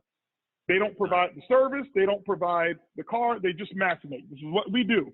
A customer who wants to go on a destination and a hotel who needs a customer. So we have a crib. We match those two up. It costs them nothing, and we get a commission from it. And we pay out those commissions. We pay 85% of every dollar that comes in on those commissions. We pay it back out to the field, okay? So we've been able to do that. Now, so what happened that Uber did, Apple does the exact same thing. Apple, I'll give you an example here, guys. I'm getting fired up right now. Here's what Apple does. Apple said, we're going to come out with a technology called Apple Pay. Now, all right, for all of those who have Apple phones, Johnny can't experience that because he's still in the dark ages with Samsung. But anyway, but anyway, Apple Pay is a concept where you can pay on your phone. It's a free service. It doesn't cost you anything. You get to a computer or to a checkout counter. Guess what you do? Boom, you hit Apple Pay. Apple makes sure that your credit card is all scrambled. They never give a credit card number out, so there's no fraud with it. Everybody thought, oh, that's a free service Apple wanted to give. Hogwash. They didn't do that for a free service. It's a part of their crib. You know what Apple came back and just did recently? Struck a deal with Goldman Sachs. Why? So that every time you use Apple Pay, guess which card comes up first automatically to charge your purchases on? Your Apple credit card. But because you're in their crib, now when you use Apple Pay, the first thing that pops up, hopefully it pops up on mine. I'm on the phone, it may not. The first thing that pops up on mine is my Apple credit card. Wow. Okay? The first thing that pops up is my Apple credit card. Okay? Tell me right now, new monthly installments if I want them. The very first one, what is it? Apple, right here. My Apple credit card. So what they're doing is allowing me they allow me free access to a service. And then now, because I benefit from the simplicity of that service, when I go to use it again, I was going to use a credit card anyway. Which one do you think I'm going to use? I'm using Apple. And Apple gives me 3% back on my purchases. So which one do you think I'm going to use? It's smart business. But network marketing want to stay in the Stone Ages. But sadly, their distributors do too. Yeah. Because if I can make $20,000 a month doing it the old way, doing it the hard way, I can't see $50,000 a month doing it a way that I've never seen before. So the PRIB allows us to do that. So now when we bring that in, we've got the customers. So our customers are saying, hey, we love this PRIB. 37,000 of them have booked already. Right. Do you think that they'll take a ride? Of course. They're traveling. And so rideshare is a component of travel. Right. It's a big industry. But and I'll end with this. Here's the biggest reason why we launched rideshare. A couple reasons. Number one, I was fascinated with rideshare 5 years ago. Uber blew my mind with this matchmaking concept. I remember. Okay. And you remember I talked about launching a rideshare company 5 years ago, and I woke up one day, this is the stupidest thought I ever had. Let me shut it down. And that was a big mistake. Anytime you have a big idea, guys, don't think it's stupid. So here's the thing that really got me, okay? As we started to build, I started to see what was the enemies to network marketing. Number one, no new ideas. Here's what most companies do. I did it as well. In network marketing, companies fail to gain or regain momentum because they run out of ideas. And most companies think a new product is a new idea. Well, we now have 5 different flavors of this same product. And it's a product launch at their convention. We're launching strawberry, or we're launching chocolate. Right. And that becomes the innovative thing because they've run out of ideas. Right. We're not going to launch new products. We're launching new companies. So for the person who wants to be an entrepreneur, we're saying, hey, if you've ever wanted to be in the travel business and make more off of a booking than a travel agent does, you can join iBuumerang, use our iGo platform. If you want to focus on travel, you can. It's free. You give them away for free. Hey, if you've ever thought about owning your own fleet of limousines or rides or car pick, you don't have to invest in them. We're going to have hundreds of thousands of them on the road. All you got to do is connect them and connect your customers. We've provided the service and you get the money for it. You actually get paid for it. Okay. And so I looked at it and said, the enemies to network marketing are, number one, the gig economy, which includes rideshare and concepts like Uber Eats and all of that stuff as well, rideshare. Yeah. And then Amazon.com, because most network marketing have marketed products, and physical products needs to be shipped, which means you can buy them online. And if you can buy them online on your network marketing, you can buy them on Amazon much cheaper. You can't get a Vibe ride on Amazon. You can't get a travel at our price on Amazon. So I said, instead of believing that I can beat the enemy, because I can't, we don't have enough money to beat Jeff Bezos. You're not going to beat him. And so I'm not so egotistical to think I'm going to go up against what I know is changing. I'm not so egotistical to think that I'm going to go up against the rideshare industry where people can make themselves a guaranteed $1,000 a month by driving rideshare part-time, where it's difficult to make that in network marketing. I said, bring the enemy in-house and make the enemy go to work for you. When you find somebody who's really good at hacking computers, you hire them to build your protection system. You don't think that you're going to outsmart them. You hire them. So that's what we've done. That's where rideshare comes from. And our goal is to build so many transactions. We're working right now. We've got a goal of 2 million transactions a day going through the PRIB. The PRIB is where your money's at, not in the travel, not in the rideshare, not in the mobile, not in this and all of these other things. Okay. And so, but here's what we have done, Johnny, just so that you know. We have brought in one of the top customer service experts, period, not in network marketing, and customer service centers. Guys, stop thinking you need a network marketing person to do a corporate responsibility. You need a professional who understands that particular industry. So we brought in Frederick Brem that we hired over 4.5 months of thought and negotiation. We bit the bullet, brought him on in. He moved to Houston now, and we have built an entire team for rideshare. We've got a 24-hour customer service for our rideshare already, okay? Wow. We've got 9 total. We can scale it. There's a system. There's a philosophy. There's everything that we need. Why? You start with the smallest piece first. You're probably saying, well, why didn't you bring him to do iBuumerang? Because that's the biggest piece. Let's perfect it with rideshare that hadn't grown so big yet. And now what he's able to do now is he understands the whole layout, the platform, everything, and we're going to take the entire company and utilize the same exact system to provide an exemplary customer amazement service and take it from a 3.5 to an 8.5 to a 9.5. That's what the whole plan is. Customer amazement services. You see how he thinks? Like, the thinking alone. So I want to ask you some quick questions, and we're going to fire shoot this because I want to be done within the 2-hour period. And I promise you guys, this is the type of video that any high-level person that you're afraid to talk to, you're going to want them to watch this, because these are the type of questions, this is the transparency that they're going to want. They're going to want. So just real quick, how many active, how many customers have we acquired in iBuumerang in the since inception? Since inception, they'll put the number up, but I think it's over 340,000 customers, I believe it is. He'll send me the number, I'm sure, because they're listing right now. Okay. So but it's over 300 and some thousand customers.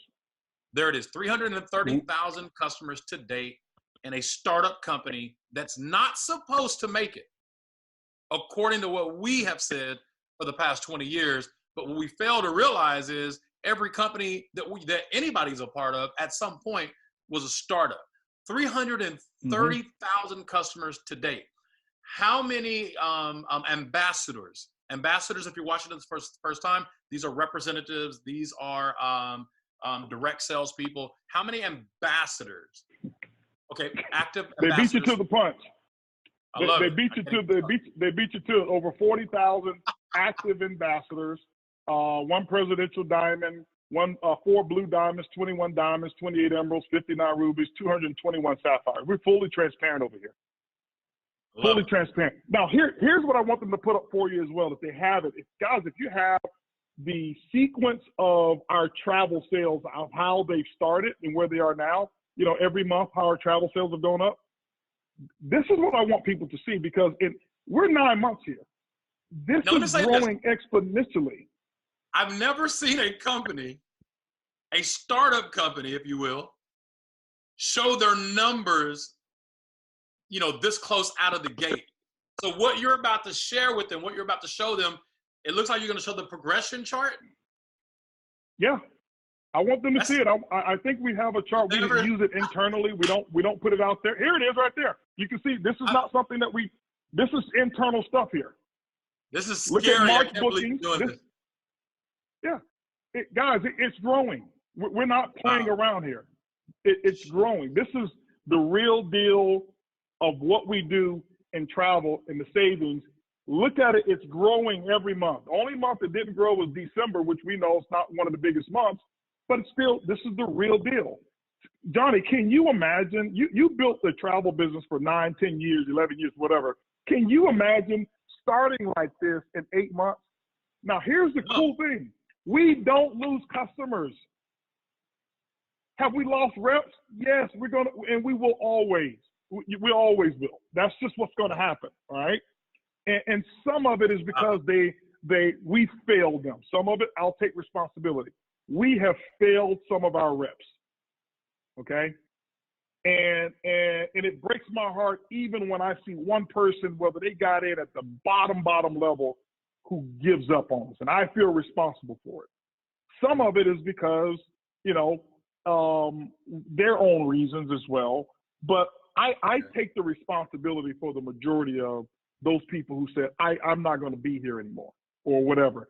Or some of them say they see a shinier object or whatever it is, and which is cool. I'm not intimidated by that. Guys, put those back up real quick. Put those back up, those numbers back up. So can you imagine, Johnny, being here 4 years, knowing our travel numbers are not going to go down because our customers don't belong to the rep? The income from those customers belongs to the rep. The customers belong to the company, to the PRIB. I love it. And so you've actually said we're not allowed to talk to our customers. I know you jokingly said that, but that got me excited. I'm like, well, what do you mean I'm not allowed to talk to the customers? Please, Johnny, don't talk to the customers. Let the PRIB do it. Don't. Yeah. Why? Because you're gonna lie to them. I've heard people say, "Hey, listen, you know what? You know, you book on iBuumerang on the iGo site, and we're gonna upgrade you to first class when you fly." Where? The PRIB will never say that. And it's just people who get overexcited and they use things to recruit when the truth is good enough. The PRIB does it all. So we don't want you. No, we're not going to give you their phone numbers. No, let the company do the marketing to the customers. We know what it is, and they're going to book. If you look at the numbers, we're proving we know what we're doing. Yeah, no joke. And you know what's crazy is hindsight, looking at Amazon, now I know what they did. Like, I didn't understand that they wanted us to order books because they know what we're reading. And if I know what you're reading, I know what you like, I know how you think, and I know what to sell you. I never thought about that until I joined iBuumerang and I understood your mindset of why you led with travel, why you're leading with a rideshare company. It's because if we know where you're going, we know what you like. Let us sell to the people based on the fact of us studying where they're going. To get back to what you said, and I'll wrap this up because I know you have a couple other questions. Now, don't get distracted or what Tigre says, look at the squirrel by Vibe. Vibe, if you look at this right here, you'll see Vibe is our first vertical outside of iGo. All right, so we get the customers through iGo, we bring them into the crib that way. That's the front door. And then now we're going to be building other verticals because that's what our market is. Now, if I said we're going to come out with a second crib, that's like coming out with a second category. The crib by default is a hub of multiple platforms. Remember I said we're in a multi-sided platform business and matchmaking? So we're matching. So the crib is where the matchmaking takes place. Well, it's no different than a dating site. A dating site takes a person who wants maybe a guy who's looking for a girl who's looking for a guy, both of them are single. They go to the crib. The crib creates a nice environment for them to be able to exchange, to get to know each other. And next thing you know, they're hoping that they lead in a relationship or a date. That's success. Same thing we have. We're bringing our customers into the crib. We're bringing rideshare into the crib. We're hoping that our customers want a ride from the airport. We know they need one. We're hoping that they want one to the store or want one to the game or want one to the party or to the bar, and they find it within our iBuumerang crib, and they leave there with the Vibe ride, and we're incentivizing them to do that. That's what we're doing. However, this is iBuumerang. Do not get focused on just Vibe. That would be dangerous. Why? Because rideshare is not easy to launch. It costs us more money to build the rideshare component than it does to build the entire iBuumerang. Wow. Being candid with you. This is not I think we should get in rideshare. It's just add a car or two and it's easy. No, it's not. Okay. This is a beast. And so what we're doing is we've already made a few mistakes with Vibe. We've learned from it. We're entering world that nobody's ever done. So if you're expecting our company to be mistake-free, you should sit on the sidelines and maybe not bring any people yet. But we correct everyone that we say that we're going to correct. And so let us get Florida right. Okay. Here's what I'll tell you. We made a statement as to some other things that we're not going to open yet, because what we're doing is perfecting our system first. We're perfecting our foundation. And until we perfect our foundation, we won't launch the Boom Mobile. We won't launch these other verticals that we have. Right now, iGo, there's so much that we're going to do with our travel. We could actually have done iGo only with all the things we can do in travel and still be a major force. But we're going to do so much more with our travel. And then we've got our Vibe. And remember, Vibe is not just rideshare. Vibe is a matchmaking logistics company. So in the future, if you want food, we can do that. In the future, if you want parcel pickup or package delivery, if you want cleaners pickup, if you want hospital transportation, we've already got the foundation, and our app and our technology provides for that.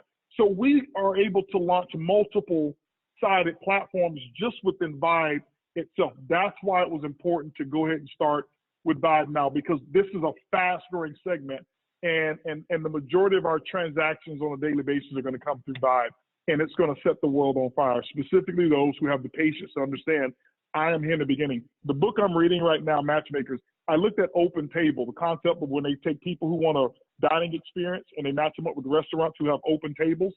You know, it took them 3 years. It took them 3 years to even get the restaurants. And I'm looking at what we're doing right now, and I'm not patting ourselves on the back, but I'm really excited because when you read books, it tells you one of three things. It tells you either you need to start over, tear everything up and start over because you're doing it wrong, or it tells you, hey, listen, you don't know anything, so here's the direction that you go, or it tells you you're on the right track. And I'm pleasantly surprised that when I'm reading some of these books and talking to the professionals myself who are in industries that are much larger than what I've ever done, I'm finding confirmation that a lot of what we're doing, we're on the right track. We just got to get better at the things that we're actually good at. I love it, man. I love everything about it. Just listening to you right now, it just reminds me of, the decision that I made personally is not only in my best interest, but truly my children's children. And I'm saying that for the first time with all certainty. So the blessing can also be seen and viewed as the curse if not careful. And I'm talking about ambassadors. And I love the fact that we're called ambassadors because that's really what we're doing. We are the ambassadors to build the vision of what you're putting into place. So I got some fire shot questions from international, and I want to think about them too. My biggest frustration of the past. And, the company that I was a part of in the past, I was single responsible for their international initial growth. So I became the person who defended non-America markets more than I defended America markets. Because typically you'll have these countries that feel like they're stepchildren. So here's my question for you as a CEO and visionary of this company. What are we going to do to prevent, and it's a two-part question, what are we going to do to prevent the individuals who are watching right now from Europe, from Asia, Australia, Africa, South America, just all over the world, what are we going to do to make them feel like America is not your child and they're the stepchildren? That's a great question because we do know network marketing does have an emotional characteristic to it. Everybody in network marketing wants things now. Like I'm looking at one person says, we need vibe rides now in Jamaica. But that, and I appreciate that energy, but that's where as a distributor, we always have an emergency basis that everything has to happen right now. And it can't, and it won't happen right now.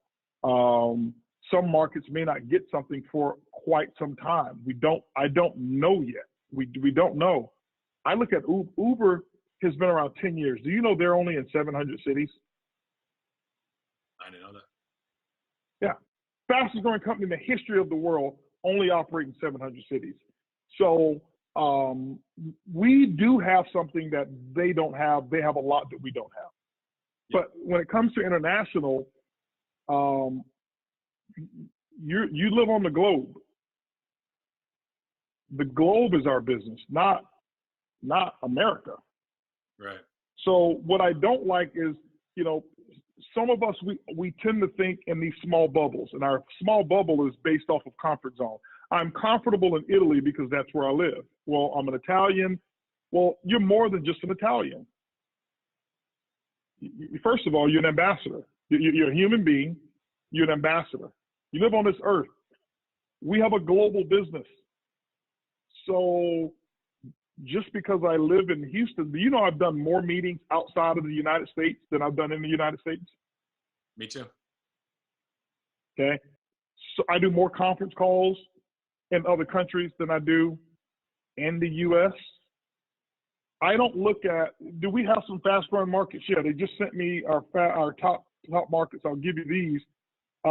Put yourself, our number one market right now is United States. Number 2, Mexico. Number 3, France. Number 4, Canada. Number 5, United Kingdom. So here's how you get our attention. Grow. That's it. Some distributors say, well, if you come and set everything up, we'll grow fast. That's like me looking at my fireplace saying, give me some fire and then I'll turn the gas on. Right. No. Put some wood over here and then we'll light the fire. Give me something to heat up. And so you grow, we're there. You and I, we just got through talking about, we're looking for a European tour that we're going to go do, right? We've been talking and said, hey, listen, I don't care where it's at. Right. It doesn't matter where we go. Our business is a global business. Here's the only place that we're probably not going to go. If your country does not have the internet yet, I'm not coming. If you have no internet and Wi-Fi, I'm not coming yet. But if you got Wi-Fi, you got internet, and you got a dream, and you go and build. But what I don't accept, and this is not to anybody in particular, I don't accept excuses. Because I know how we built, I know how I built. I built the largest income in network marketing with no product. You know, we were in a product business. We're supposed to have coffee. I got started, put the company out of back order, and for the next 6 months, we had no product. We walked around and gave sachets to people and say, smell it. You can imagine how it's going to taste. Just smell the package. Everyone will tell you this. But because we didn't take any excuses. I had several people who quit and said, they don't have any product. They don't have their stuff. And by the way, we had zero customer service for the first year and a half. None. Wow. That was the place I built my largest income. I'm the type of person, and it may not be you, and I'm not talking to you, Johnny, because I know this is you.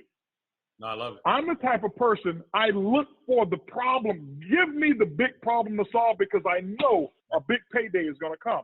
Don't give me a situation that's 100% perfect because now I got to stand in line with the other 6 million people who've already benefited, and I got to fight my way to the top.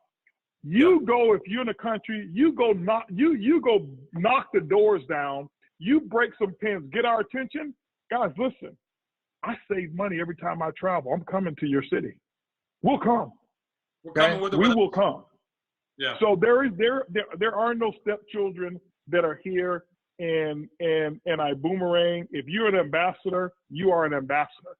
And if you build it, we're coming. Abdi went diamond in France. Before he went diamond, you know what he did? T. Gray was showing me. He says, man, look, we got a guy over here who's really tearing things up. Hey, Abdi, I'm coming. I'm on my way over there. I had another guy, one of our guys, Tahid, who called me up one day and said, Bugs, listen, if I put X number of people in the market, would you come? I said, you know what? You sell X number of tickets and you get those tickets sold, then I'll be there. I'm not going to come on a promise. I'm going to come on a result. And I think it was either 800 tickets. That was back then. Requirements may be a little different now. Okay. And then I got with him. You did it again. You blew my mind. First off, he said, in your previous company, you guys shut the company down from production because you guys sold it too fast, and you didn't have any product to sell so for months you were going around saying, hey, smell this, it works. That's it. I'm telling you. I'm just wanting people to understand your mindset. Your mindset is, listen, we're coming without permission. We don't need your permission to come to your country. This is soldiers. Like, we're ground floor. Every time we start a new country, it's ground floor. It's ground floor in North America, but it's also ground floor everywhere else in the world. And it's not for everybody right now. I've had so many conversations with people who, the next question I'm going to ask you is about, are we going to have a customer support team in Europe? Will we have a phone center in Europe? There are people who want to know things like this, and it's a very fair and valid question. But the truth is, it may be too early for you. Like, it's okay to watch us from a distance. It's okay. I got several people hiding in the binary. Nobody knows they're in. And that's okay. You jump out when you feel confident that you can be that pioneer. And if you're not the pioneer, trust me, we'll find them. So being this early, the good news is we're early. The bad news is we're early. when is there going to be an iGo app when people can pull up an app and book travel and not have to log on to the internet? They want to know this. They want to know, will there be a customer support, center in Europe? Will there be, translations of I Decide and all languages? We got 2 people in Zimbabwe. I'm sorry, they speak English, not a good example. But you get my point. When are you going to cater to us? And you got 10 people who are active. So historically, how do you handle this right now? Right. The way I do it is this. I don't give people what they want. I give people what they deserve. And because that's how you build leadership. Because I know if I've got to do all of this first before you build, you'll always make me perform before you perform. And I don't put myself in that type of situation. We know that we're providing an environment and an opportunity that nobody's ever had that existed before. And so we want you, not from a seat of arrogance, you got to earn it. We're not going to put all of these resources in a place that, because it takes time.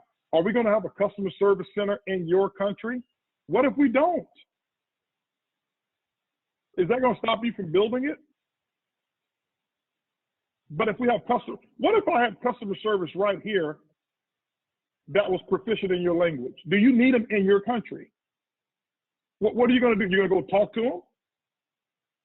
Here's what's baffled me, honestly. And I'm not getting down on this, okay? But sometimes maybe this should be leadership call, and I should open it up to everybody because some people don't grab the leadership mentality. In my previous company as a distributor, I built a distributor business, okay? Millions of distributors. You know how many times I call customer service? I think once. You know why? Yeah, because the majority of the things that's required to make a big income can't be solved by a person who makes $15 an hour. So I'm not putting down our customer service people. That's not about that. But my upline, how can I solve a challenge that I have through using the chain of solution versus just calling customer service every time? That doesn't mean we're not having customer service. We just got through having a customer service planning session 3 days ago, okay, with someone that we bought to build our global customer service. Well, he speaks 8 languages. It's one of the reasons you met him. He has a law degree. He speaks 8 languages, self-taught, okay, and has built some of the best customer service centers all over the world. I said, that's who I want. So he's brought us into a new technology realm. We were going to do it the wrong way, the way that Tigray and I were thinking about it. Brought him on. He changed our whole mindset. And then we said, you know what? We're in the share industry, whereas we don't have to be in one location. Why are we trying to retrofit our business to be what we're trying to get out of?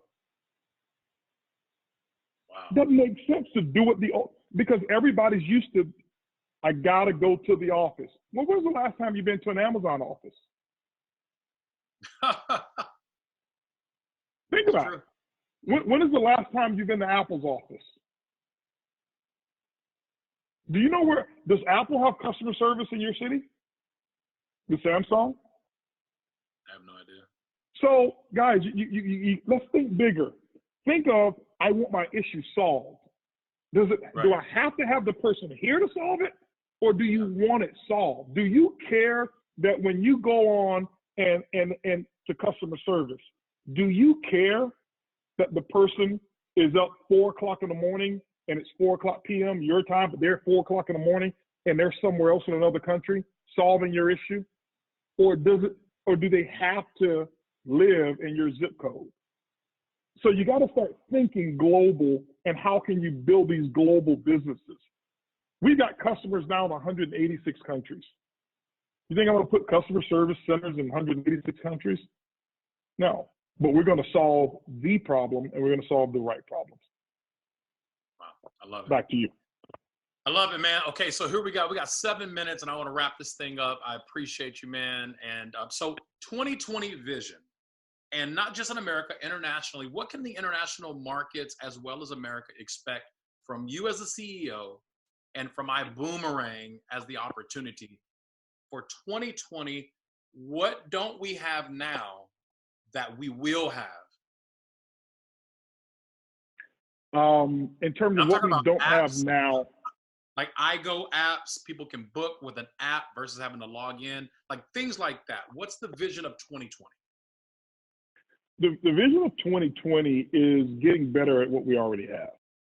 I'm not going to sit here and promise apps. Apps don't build companies. Apps don't book more travel. They don't. Do they facilitate things and make it easier? Yeah, they do. But I can show you a dozen companies with apps that don't do the volume per quarter that we do per week. Not the app. Most people want gadgets. They want we're after substance.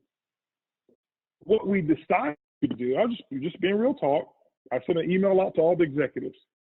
Don't ask, don't bring, don't present a new opportunity to me for 2020. Let's perfect what we have. I'm not the bells and whistles guy. I don't care about all of these ornaments on the crib that work halfway. Okay, we're just not going to do it. And the more I talk to highly successful people, they get it.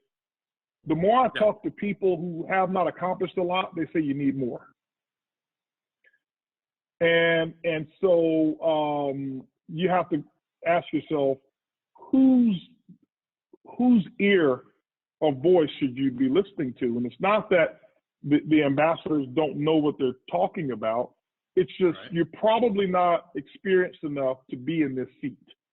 Do you know what comes with producing one language on the either side? Do you even know?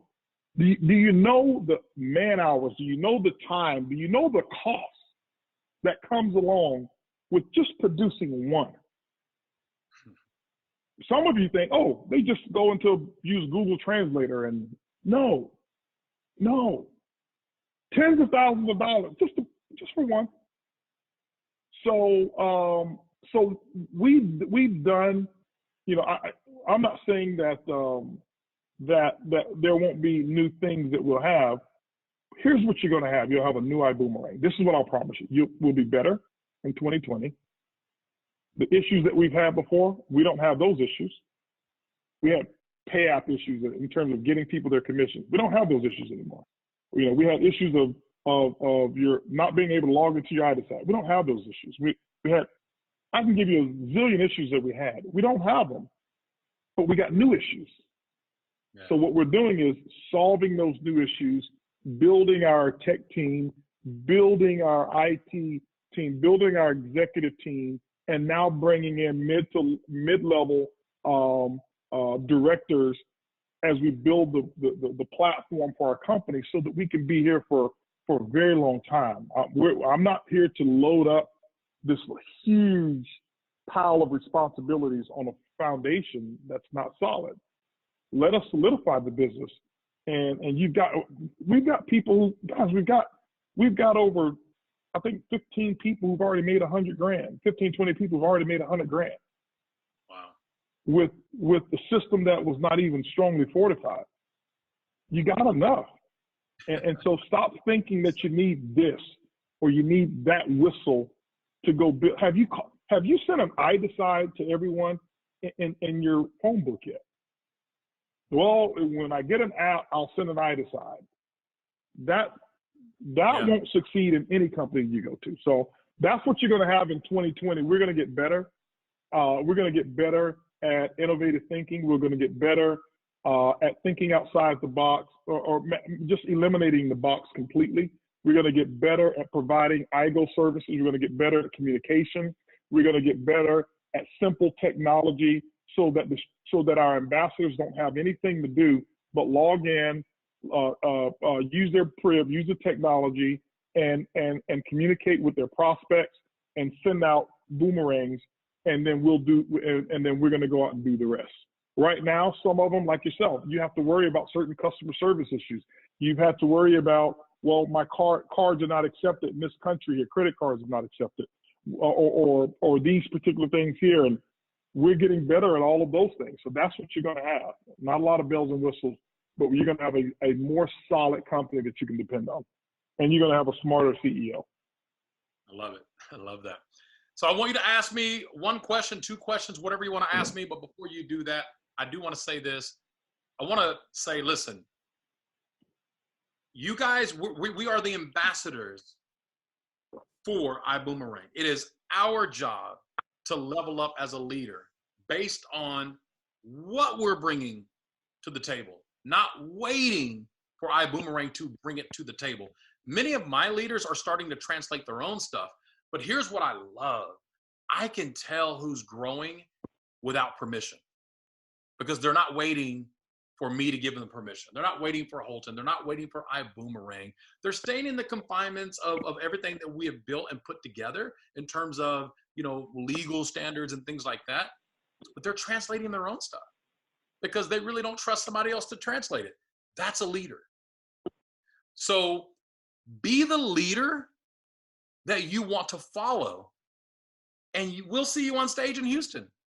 Like, those individuals are the ones we're going to see on stage the third weekend of February in Houston, Texas, because you become the leader that you want to follow. So with all that being said, man, I appreciate everybody for being on this. I wanted to do this interview because I thought to myself, what would I want to see if I saw iBuumerang as a competitor? What would I want to know off the record? And I wouldn't even want anybody to know that I did the research. I would want to find an interview like this with the founder. And that's why I wanted to provide it, not to iBuumerang people. I wanted to provide this interview to the industry. Hopefully an owner is watching and saying, I need to step my game up. Because I love the industry of network marketing. I love multi-level marketing. I just happen to be in iBuumerang. I would love company owners to have a legendary mindset like you do, Holton. So ask me anything and we'll end this. First of all, I want to, before I ask you something, I want to say this, and I told you this today privately. Thank you for being the presence in iBuumerang that's a different light so that leaders can see. And you bring a whole different level of energy, a whole different level of what I call independence of thought process. And many of the leaders need to see that.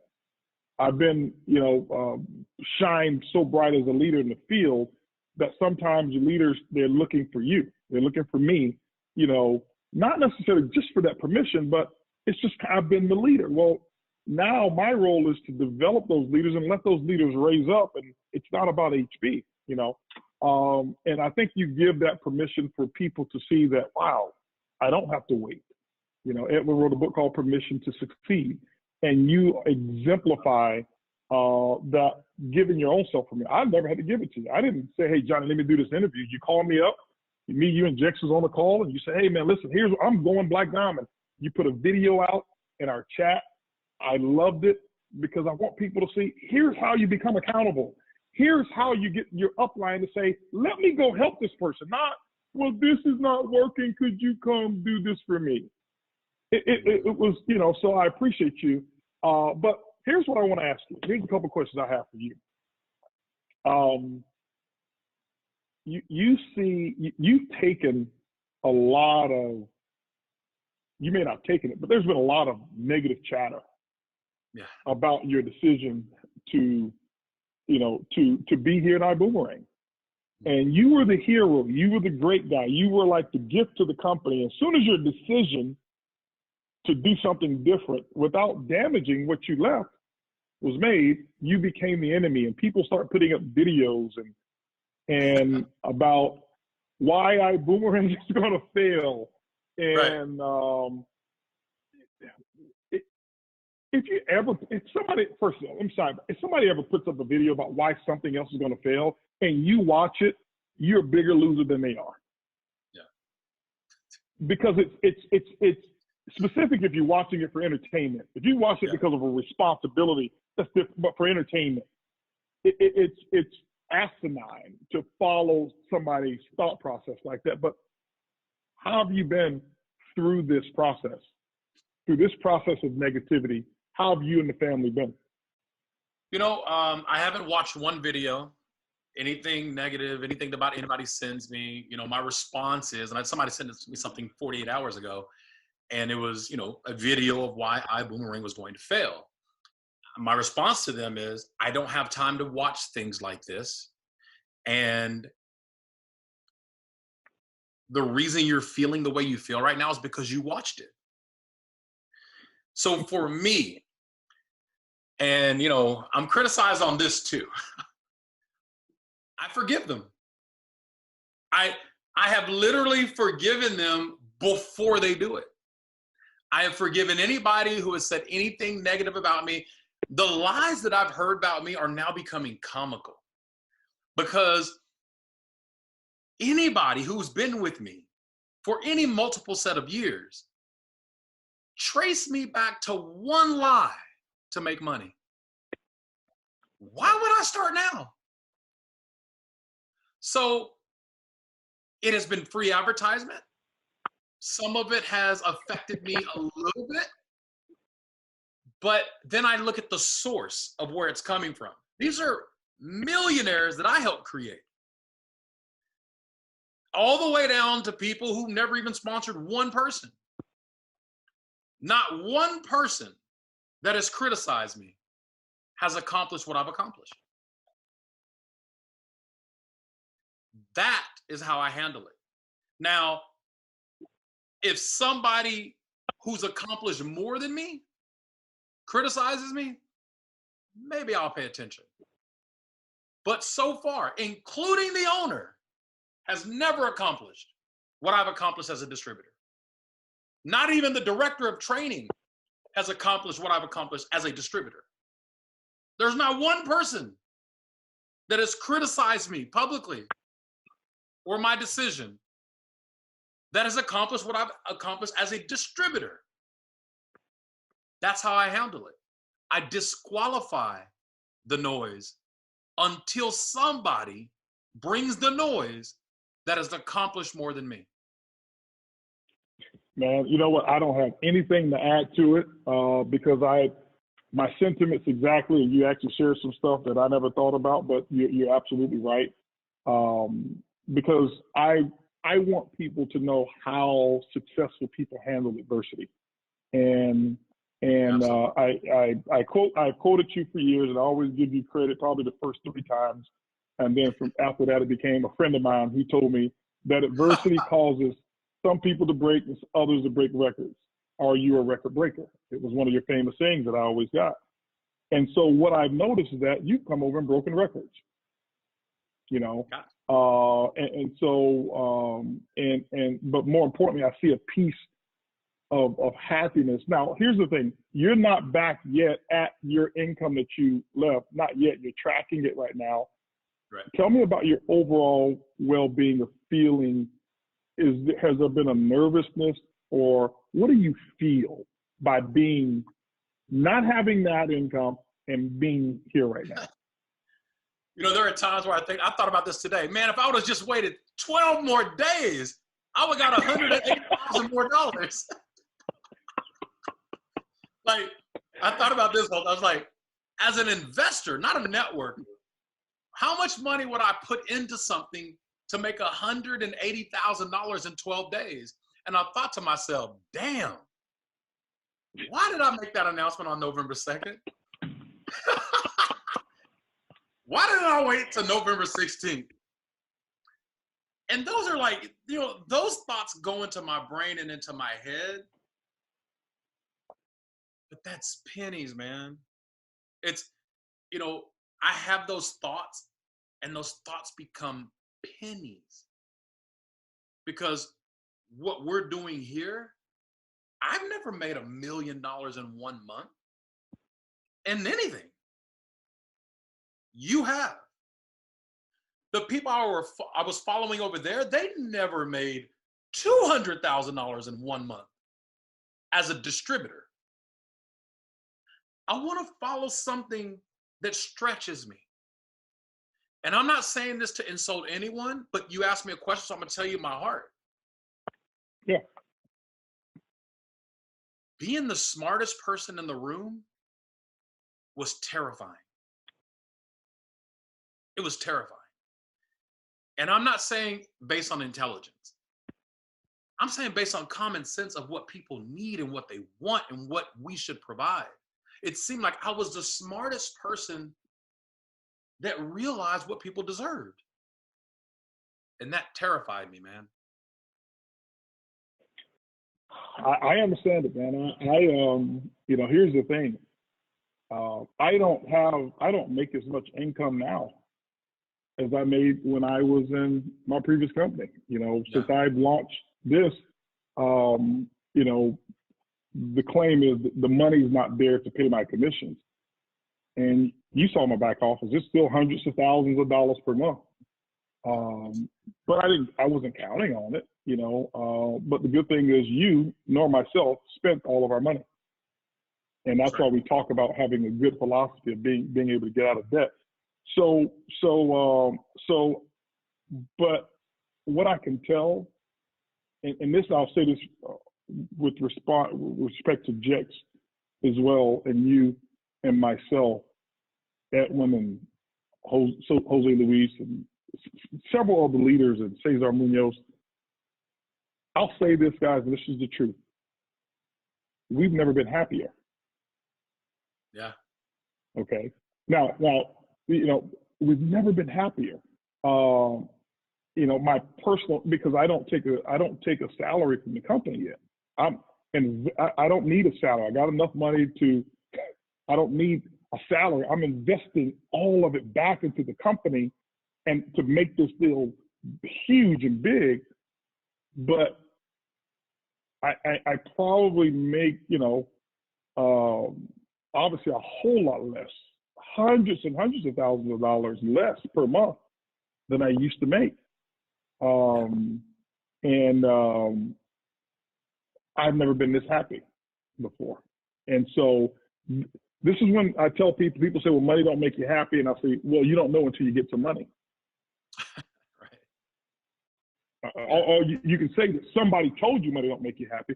Get you some money, get wealthy, get enough money where you can take care of a lot of people outside of yourself, and then you'll be able to determine whether or not that's what's made you happy. Because when you don't have that amount of money anymore, or you don't earn that type of money anymore, you start to be able to relate to what's really important to you.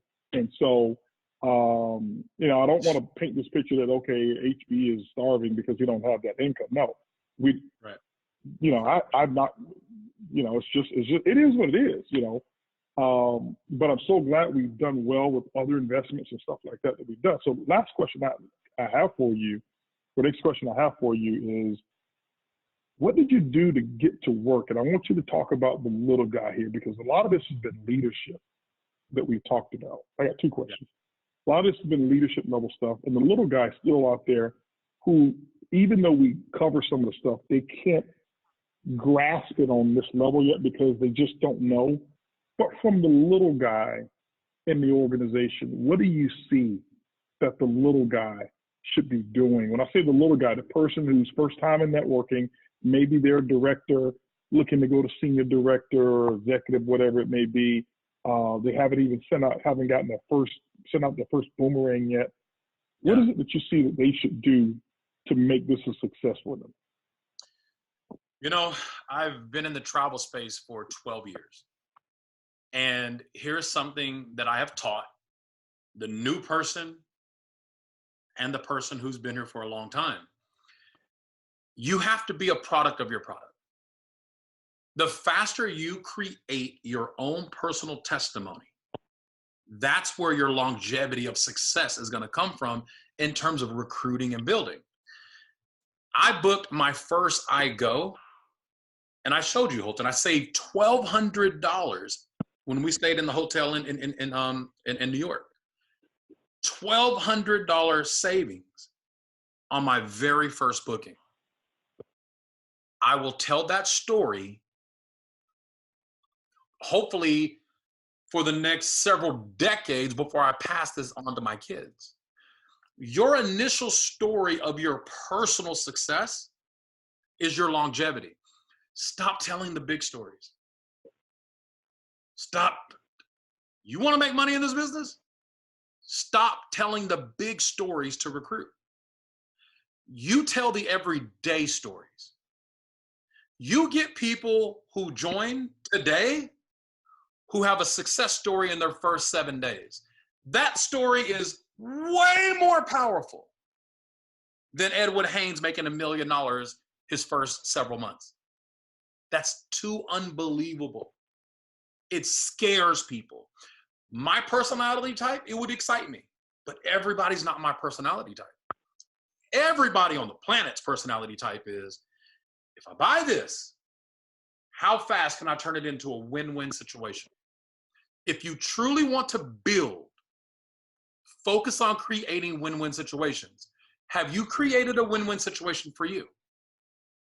You spent $1,000 to become first class. You saved $1,000 your first 30 days because you booked something twice. Whatever it is, that's a win-win situation. You became a first class. You brought in 6 people who are first class as personals your first 30 days. That is a win-win situation. So create a win-win situation as fast as possible and teach people to do that again and again and again. Stop telling the Thomas story. Stop telling the Johnny Wimbrey story. Just get away from the big stories and tell the stories of this lady didn't even know my name 30 days ago. And here's what's happening for her today. That story right there will make you more money than the big stories. Create the right now win-win situations. If they come in business class, they spend $500. Help them create a win-win situation. That's what I'm doing.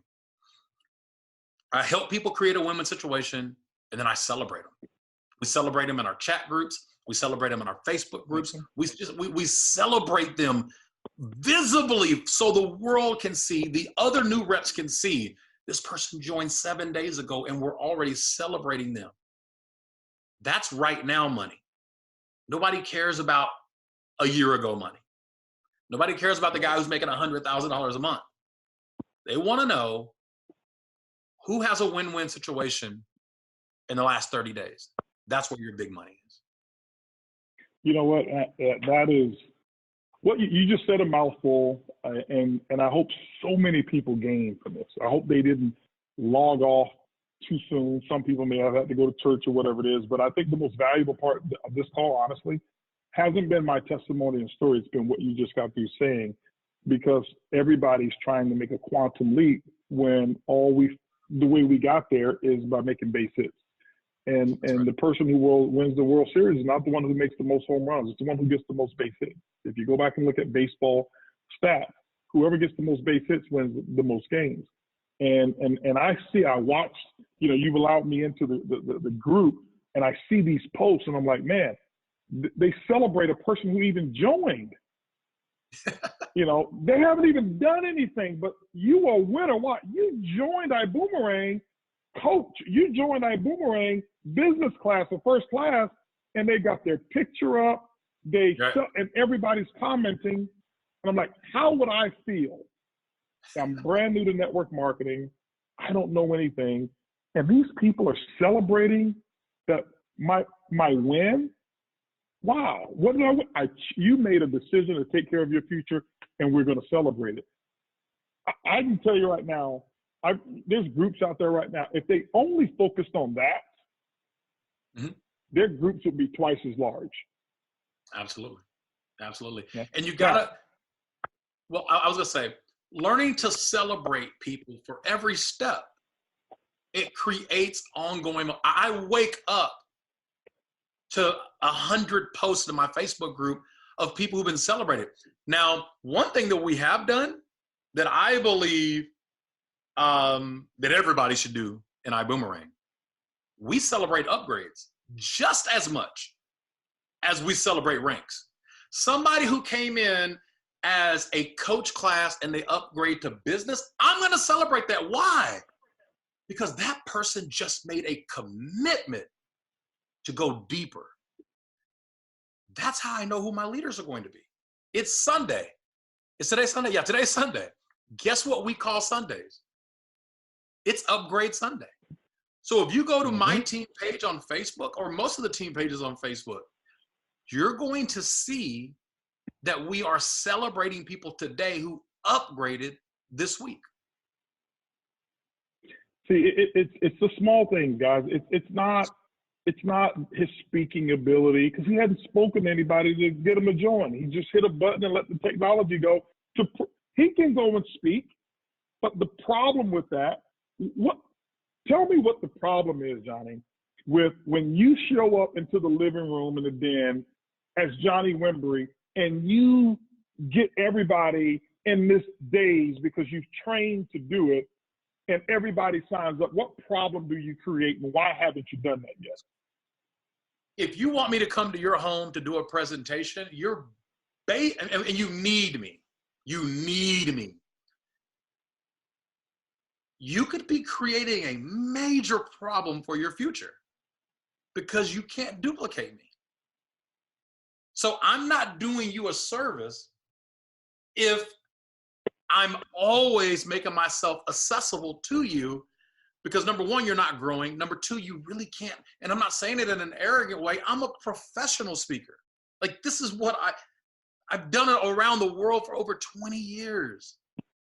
So people are going to say, well, when's that Johnny guy coming back? Well, I got a real big person I want to invite, but when's Johnny coming back? When's Holton coming back? When's Luis coming back? When's Fernanda coming back? You are building almost like a dam of your business. You got all this water on this side that can't break loose because you're waiting for this person to come back, and you created it. So when I say that I'm not coming to do a presentation or build it a little bit stronger, harder, I'll come when it's time, I'm doing that for you, not for me. Holton, we've been doing this. It's over 2 hours right now, and we still have over 1,500 people live. If I do Facebook and Zoom, I'm looking at both right now, they're both at about 750. No, but you're not counting the line that's maxed out on the Spanish line. Oh yeah, there were international words being translated. Yeah, these people are hungry. So they are hungry because, I mean, yeah, we know television is going to be on today. People, some people, oh, it's too long. How long is too long to secure your future? 40 years working for somebody else, 40 hours a week, that's long. Yeah, and that's why I thought about it. I couldn't cut it off for the sake of time, but you're dropping wisdom. We've kind of flipped the script there. You were interviewing me, but I love what's happening now. I just got a couple other questions for you. And that is, from the standpoint of the brand new person who says they want to really be there and build their belief around the business. How important is Accelerate? And I want you to talk about wanting to grow into a leader. What those responses, what should your actions be when you say, I now want to learn how to be a leader? And then a person on here who is the leader. Who's a leader? Somebody who's sponsored one or two people already, and then somebody who is in the mid-stage of leadership development, and then the top leaders. How important is Accelerate, and what should your actions be? Sure. At each stage of leadership? I create a culture. If you say what I'm really good at in terms of building is creating culture. I would say I'm better at creating culture than I am at personally sponsoring people. I'm probably better at creating culture than I am of even building leaders, because culture is everything. We don't miss events. Like, that's a conversation that never happens with my leaders. Are you going to be in Houston for Accelerate? Like, nobody asked me that question. I don't ask my leaders that question. Why? It's almost mandatory in our culture. Here's what I will tell you. There will be people on stage at Accelerate in Houston, Texas in February that are not. They don't even know how to spell iBuumerang right now. They don't even know that iBuumerang exists. Like, while you're listening to me right now in January 2020, our event is the end of next month, the third weekend of February. There will be people, mark my words, that will be there from Africa that are not members of iBuumerang today as you're watching this. There will be people who walk the stage as sapphires for the first time in iBuumerang, and they're not in yet. They'll walk the stage in Houston. That drives me, Holton. That scares the hell out of me. It scares the hell out of me that if I'm not there, somebody's still gonna have increase. That's how Johnny thinks. Johnny, like, you really want to know what keeps me going? If you really want to know what drives me, is the fact that if I don't do it, Luis will. If I don't do it, Cesar will. If I don't do it, Annie will. Like, I don't even understand. I don't even know how to articulate that. And what goes on in my brain of why I don't miss anything. Because for those of you who have not booked Accelerate right now, somebody in Israel will book it tomorrow. Somebody in the Czech Republic will book Accelerate tomorrow. They got to get visas. They got to get permission to leave their country. And there are people who are in Houston that haven't booked yet. If you really want to create some madness, book, take a screenshot of your booking and post it in your team pages, and then post it on your personal pages, on your personal social media campaigns, and say, Accelerate 2020, Houston, Texas. I'll see you in February. Watch what happens. You got to be the leader that you want to follow. Give your people something to follow. If they haven't booked Accelerate, it's because they don't know that you did. I booked it this week. You see what I did when I booked it? Go look at my Instagram at Wimbrey. Go look at my personal Facebook page. Go look at my team pages. I literally took a screenshot and I posted it. Why? I know the importance of giving people something to follow. And to wrap that question up, if you're not on stage at Accelerate, walking as director, executive director, senior director, ruby, emerald, diamond, and beyond, or sapphire, or whatever it is, if you're not there, somebody will be there walking that's not even in iBuumerang right now. That scares the hell out of me. Last question I have, and then we'll wrap it up, and that is, you're kind of on that pace anyway. How important is it to make sure from where a person is now,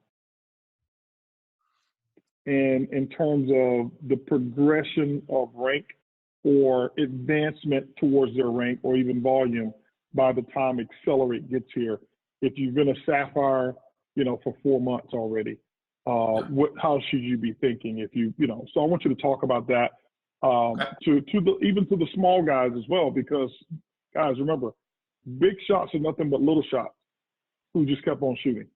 And so don't look at yourself and say, well, I'm a little guy, he's a big guy. There was once upon a time that Johnny, what was your first check in network marketing? You remember your very first week? Oh man, it was the best day of my life because I knew it was real. I think it was $230 something. So they don't always have these big incomes starting off. So talk to us about that, wrap it up, and take us home. You know, I'll talk about me. I've been Blue Diamond, I think, yeah, since November, maybe even before November. I think I hit it in October. That drives me crazy. Like, it literally drives me nuts. If you have been Sapphire for 3 months in a row, it should drive you nuts. Here's why. The leverage of the volume that you had the previous month is almost your catapult to the next rank of the next month. And the only reason or way that you wouldn't do it, you slow down and celebrate it too long. Mm-hmm. So anytime you hit a same rank 2, 3, 4, 5 months in a row, that's evidence that you're only there because you want to be. Like, you could not convince me that you couldn't advance and rank in 3 or 4 months. And the only evidence that I have is because you've accomplished a serious rank and you stayed there. So, and this is how Johnny talks to Johnny. So this may be too hard for most people, but this is how Johnny talks to Johnny. I'm not okay with not advancing. You just have to give yourself permission. And Holton, and I'm sure you know this, but we don't talk about this. Some people are afraid to pass up their upline. Like, we really don't talk about this, but a high-level leadership training, it's true. I give everybody in my organization permission to pass me up. If you're waiting for my permission, why? I have 72 personal ambassadors, and my goal is to be at 100 ambassadors by January 31st. And I know that that's the answer to go Black Diamond. So listen to me. If you have the problem of being Sapphire for 3 months in a row, your answer is 20 new personals. It's always 20. Here's what's crazy. 20 to 30 new personals is the answer to anybody's problem, even Ed Haynes. Edwin Haynes' problem right now is 20 to 30 new personals. Johnny Wimbrey's problem right now, the answer is always 20 to 30 new personals. Is it hard? Wah. Yes, it is hard. But is it worth it? Absolutely. You have the answer to your problem. Participate. You're right, because, I remember us talking years ago. We used to always say that the team that helped you get to Sapphire won't be there and won't be the same team that helped you go Ruby. And I see, and I just wanted to comment on this. I see certain people, they exist. And I'm talking, I want you to address this because maybe my voice is probably kind of drowned out to them. They exist. And what I mean by that is that they focus on the same group of people that they've had in their organization for so long to hit rank. And that's not the way that you do it. I want you to talk. Have you seen that before? People who just, they huddle around the same people. They try to save their way to Blue Diamond or save their way to Emerald or saving people. That's a good way to say it. Address that, and then we're gonna let everybody go. They can't handle more than 2.5 hours ago. Yeah. No, I mean, what you just said is 100% true.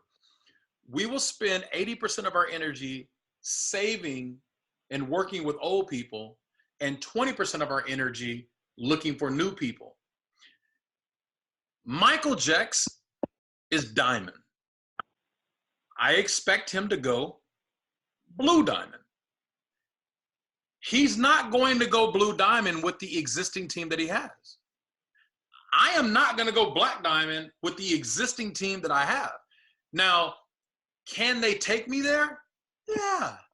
but I got to wait on them. I don't wait for my team to push me up in rank. I don't even put that kind of responsibility or pressure on them. I put pressure on Johnny Wimbrey to push rank. The reason I'm doing this call right now, the reason I wanted to do it, is because this is part of the ingredients to push my rank, which means it's part of the ingredients to push your rank. So I'm not selfishly looking for rank by myself.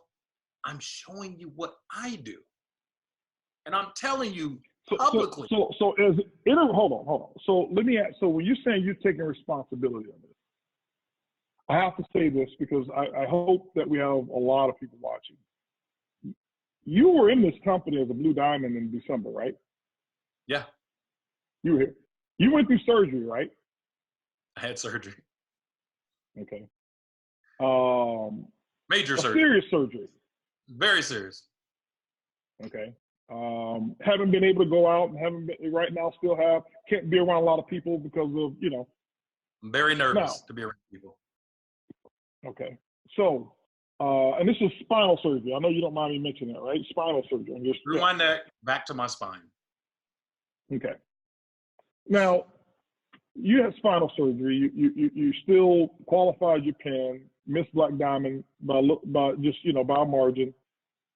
And last month, we had a small issue of credit cards being processed in the U.S. from another merchant. Mm-hmm. We had maybe some customer service issues. Was that the big topic in your group? Did that stop you from going Black Diamond? What? I'm just saying those issues were those. No. Is that the reason? No. I had surgery, but that would be an excuse if I say that's why I didn't go Black Diamond. I'm just being honest with you. I know how to push people. I know how to push myself. The reason I'm not Black Diamond is my fault. It's not the surgery. It's 100% me. But was it not the credit card processing? And then I know your group had a technical glitch where they couldn't reset their passwords for a while. That's not the reason? No. You sure? No. Whatever you focus on expands. If I focus on the reasons, then it's no longer me. I want to expand, not the reasons. Oh, okay. So I honestly thought it was okay. Well, you couldn't process a credit card and you couldn't find this and in your back office or whatever it is, and you couldn't see your people's organizational volume and who's active and who wasn't. That didn't stop you from going? No. Listen. So did you have a lot of conversation about that in your group? I have conversations. I put fires out very quickly. But, there are legitimate situations that are going on technology-wise because, again, we're still figuring this out. We're still climbing. Right. We're still on the climb. So, but I put that up. I know that's part of the equation. I'm going to go Black Diamond with your excuses. Everybody who has an excuse right now, I'm going to go Black Diamond while you're making excuses. There are people that are going to go Sapphire in the next 48 hours while you are having excuses. You can't have excuses and pop ranks at the same time. You got to pick which one you want. Either have the excuses or pop a rank. One of them you have to let go of. And you're in control of which one you let go of. Enough said. Can't give him too much more, man. Love you, bro. Love you, man. This has been awesome. This will live on the internet forever. History's already in the making with this. I celebrate you, celebrate what you stand for, and I appreciate you coming in. And I'll tell everybody this. Johnny's come in and said, tell me how to be a benefit and an asset to the entire company and to each team. And you tell me whatever I need to do, I'll do it. And he's never come in saying, shine the light, shine the focus on me. Every time he's come, he's always saying, here's something I think that can benefit all of our leaders. He shares in our diamond group. He's not selfish. When something comes up, he thinks of, he shares it with everybody. And that's why you're successful. And we appreciate that. We appreciate each and every one of you who's out there as well. I'm actually ending this interview like I started. He's actually one who called me to be interviewed. But I appreciate you, man. And let's go out here and get Black Diamond. But I'll tell you this, guys. These things is how you get your upline. I can tell you right now, Ed Haynes, myself, the company is like, okay, what do we need to do to make sure that Black Diamond gets done? That we remove the obstacles so that you can go ahead and run for Black Diamond. This is how you get your support of your upline, is make a decision. I'm going to do it without. It doesn't matter what's going on. I'm going to do it anyway. Right. And you'll find that the company moves mountains for you. It's just you just want a person to win. It's not about you going Black Diamond. I want that person who's a director to go Sapphire. That's really what I want. That's the story that I want. So with that, I appreciate you. I'll give it back to you. You got the last words, and I'm out. No, don't bring it back to me. You start the interview, and I'll let you finish it. All right, man. I appreciate that. Thank you, man. Holton Bugs, one of my best friends on the planet for the last 19 years. I started this industry on February the 11th of the year 2000. On February the 11th of 2020, that will be 20 years. And I still feel like I'm a baby of the industry. I do feel like I'm a senior voice for the industry on a global scale, but being under your leadership and under your wisdom. I've watched you from afar. I've learned from you, face to face. We've learned from each other. But to be under your leadership, I cannot tell you how much of a relief. I'm breathing different.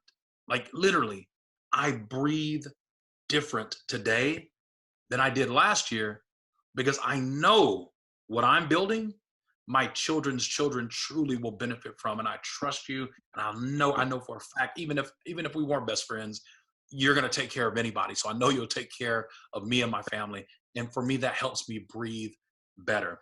If you're watching this for the first time and you made it all the way to the end, this is something you're going to want to work out to. When you're driving from city to city, to state, and you are doing, taking the train from London to Birmingham or anywhere in the world, you want to listen to this as many times as you can. If you know people who are in other network marketing companies who can't figure out why it's not working, send them this video, not to recruit them, just so they can understand why it's not working for them. It could be something that's greater than them that's holding them down. That's where I found myself. And now having access to the video like this is something that you can use forever, not to learn the facts about iBuumerang, to learn the heartbeat of iBuumerang. You can follow facts all you want to. I will follow the heartbeat. iBuumerang is the heartbeat that I want to follow. And I'm glad I'm following it. In this video, anybody with common sense, anybody with a pulse who watches this video and says something negative after the video, you would have to be creative. The Bible says in the end times, we will invent ways to sin. You would have to invent ways to say something negative about this video. And if you invent a way to talk negative about this conversation, I would make that equivalent to what the Bible was talking about in Revelations when they said people will invent ways to sin. I love you, brother. I appreciate you. This is something you're going to want to watch again and again and again. You may be in iBuumerang, but after you watch this video, iBuumerang is inside you. Boom. Love you all. Boom. Take screenshots. Hold on, do me 1 second. Put your boom up. Everybody take screenshots. I want to see it in your social media pages. Tag us all over the world. Tag us how exciting this was, how great it was for you, whatever. But I want you to tag this, put it in the air. We will make this available. It's on iBoom, Facebook. You can go rewatch it immediately. And I'll do some edited versions, and we'll get it out in the air. God bless you guys. Thank you so much. Europe, here we come. Europe, here we come. Europe tour is going to be real. The boom is real. God bless you guys.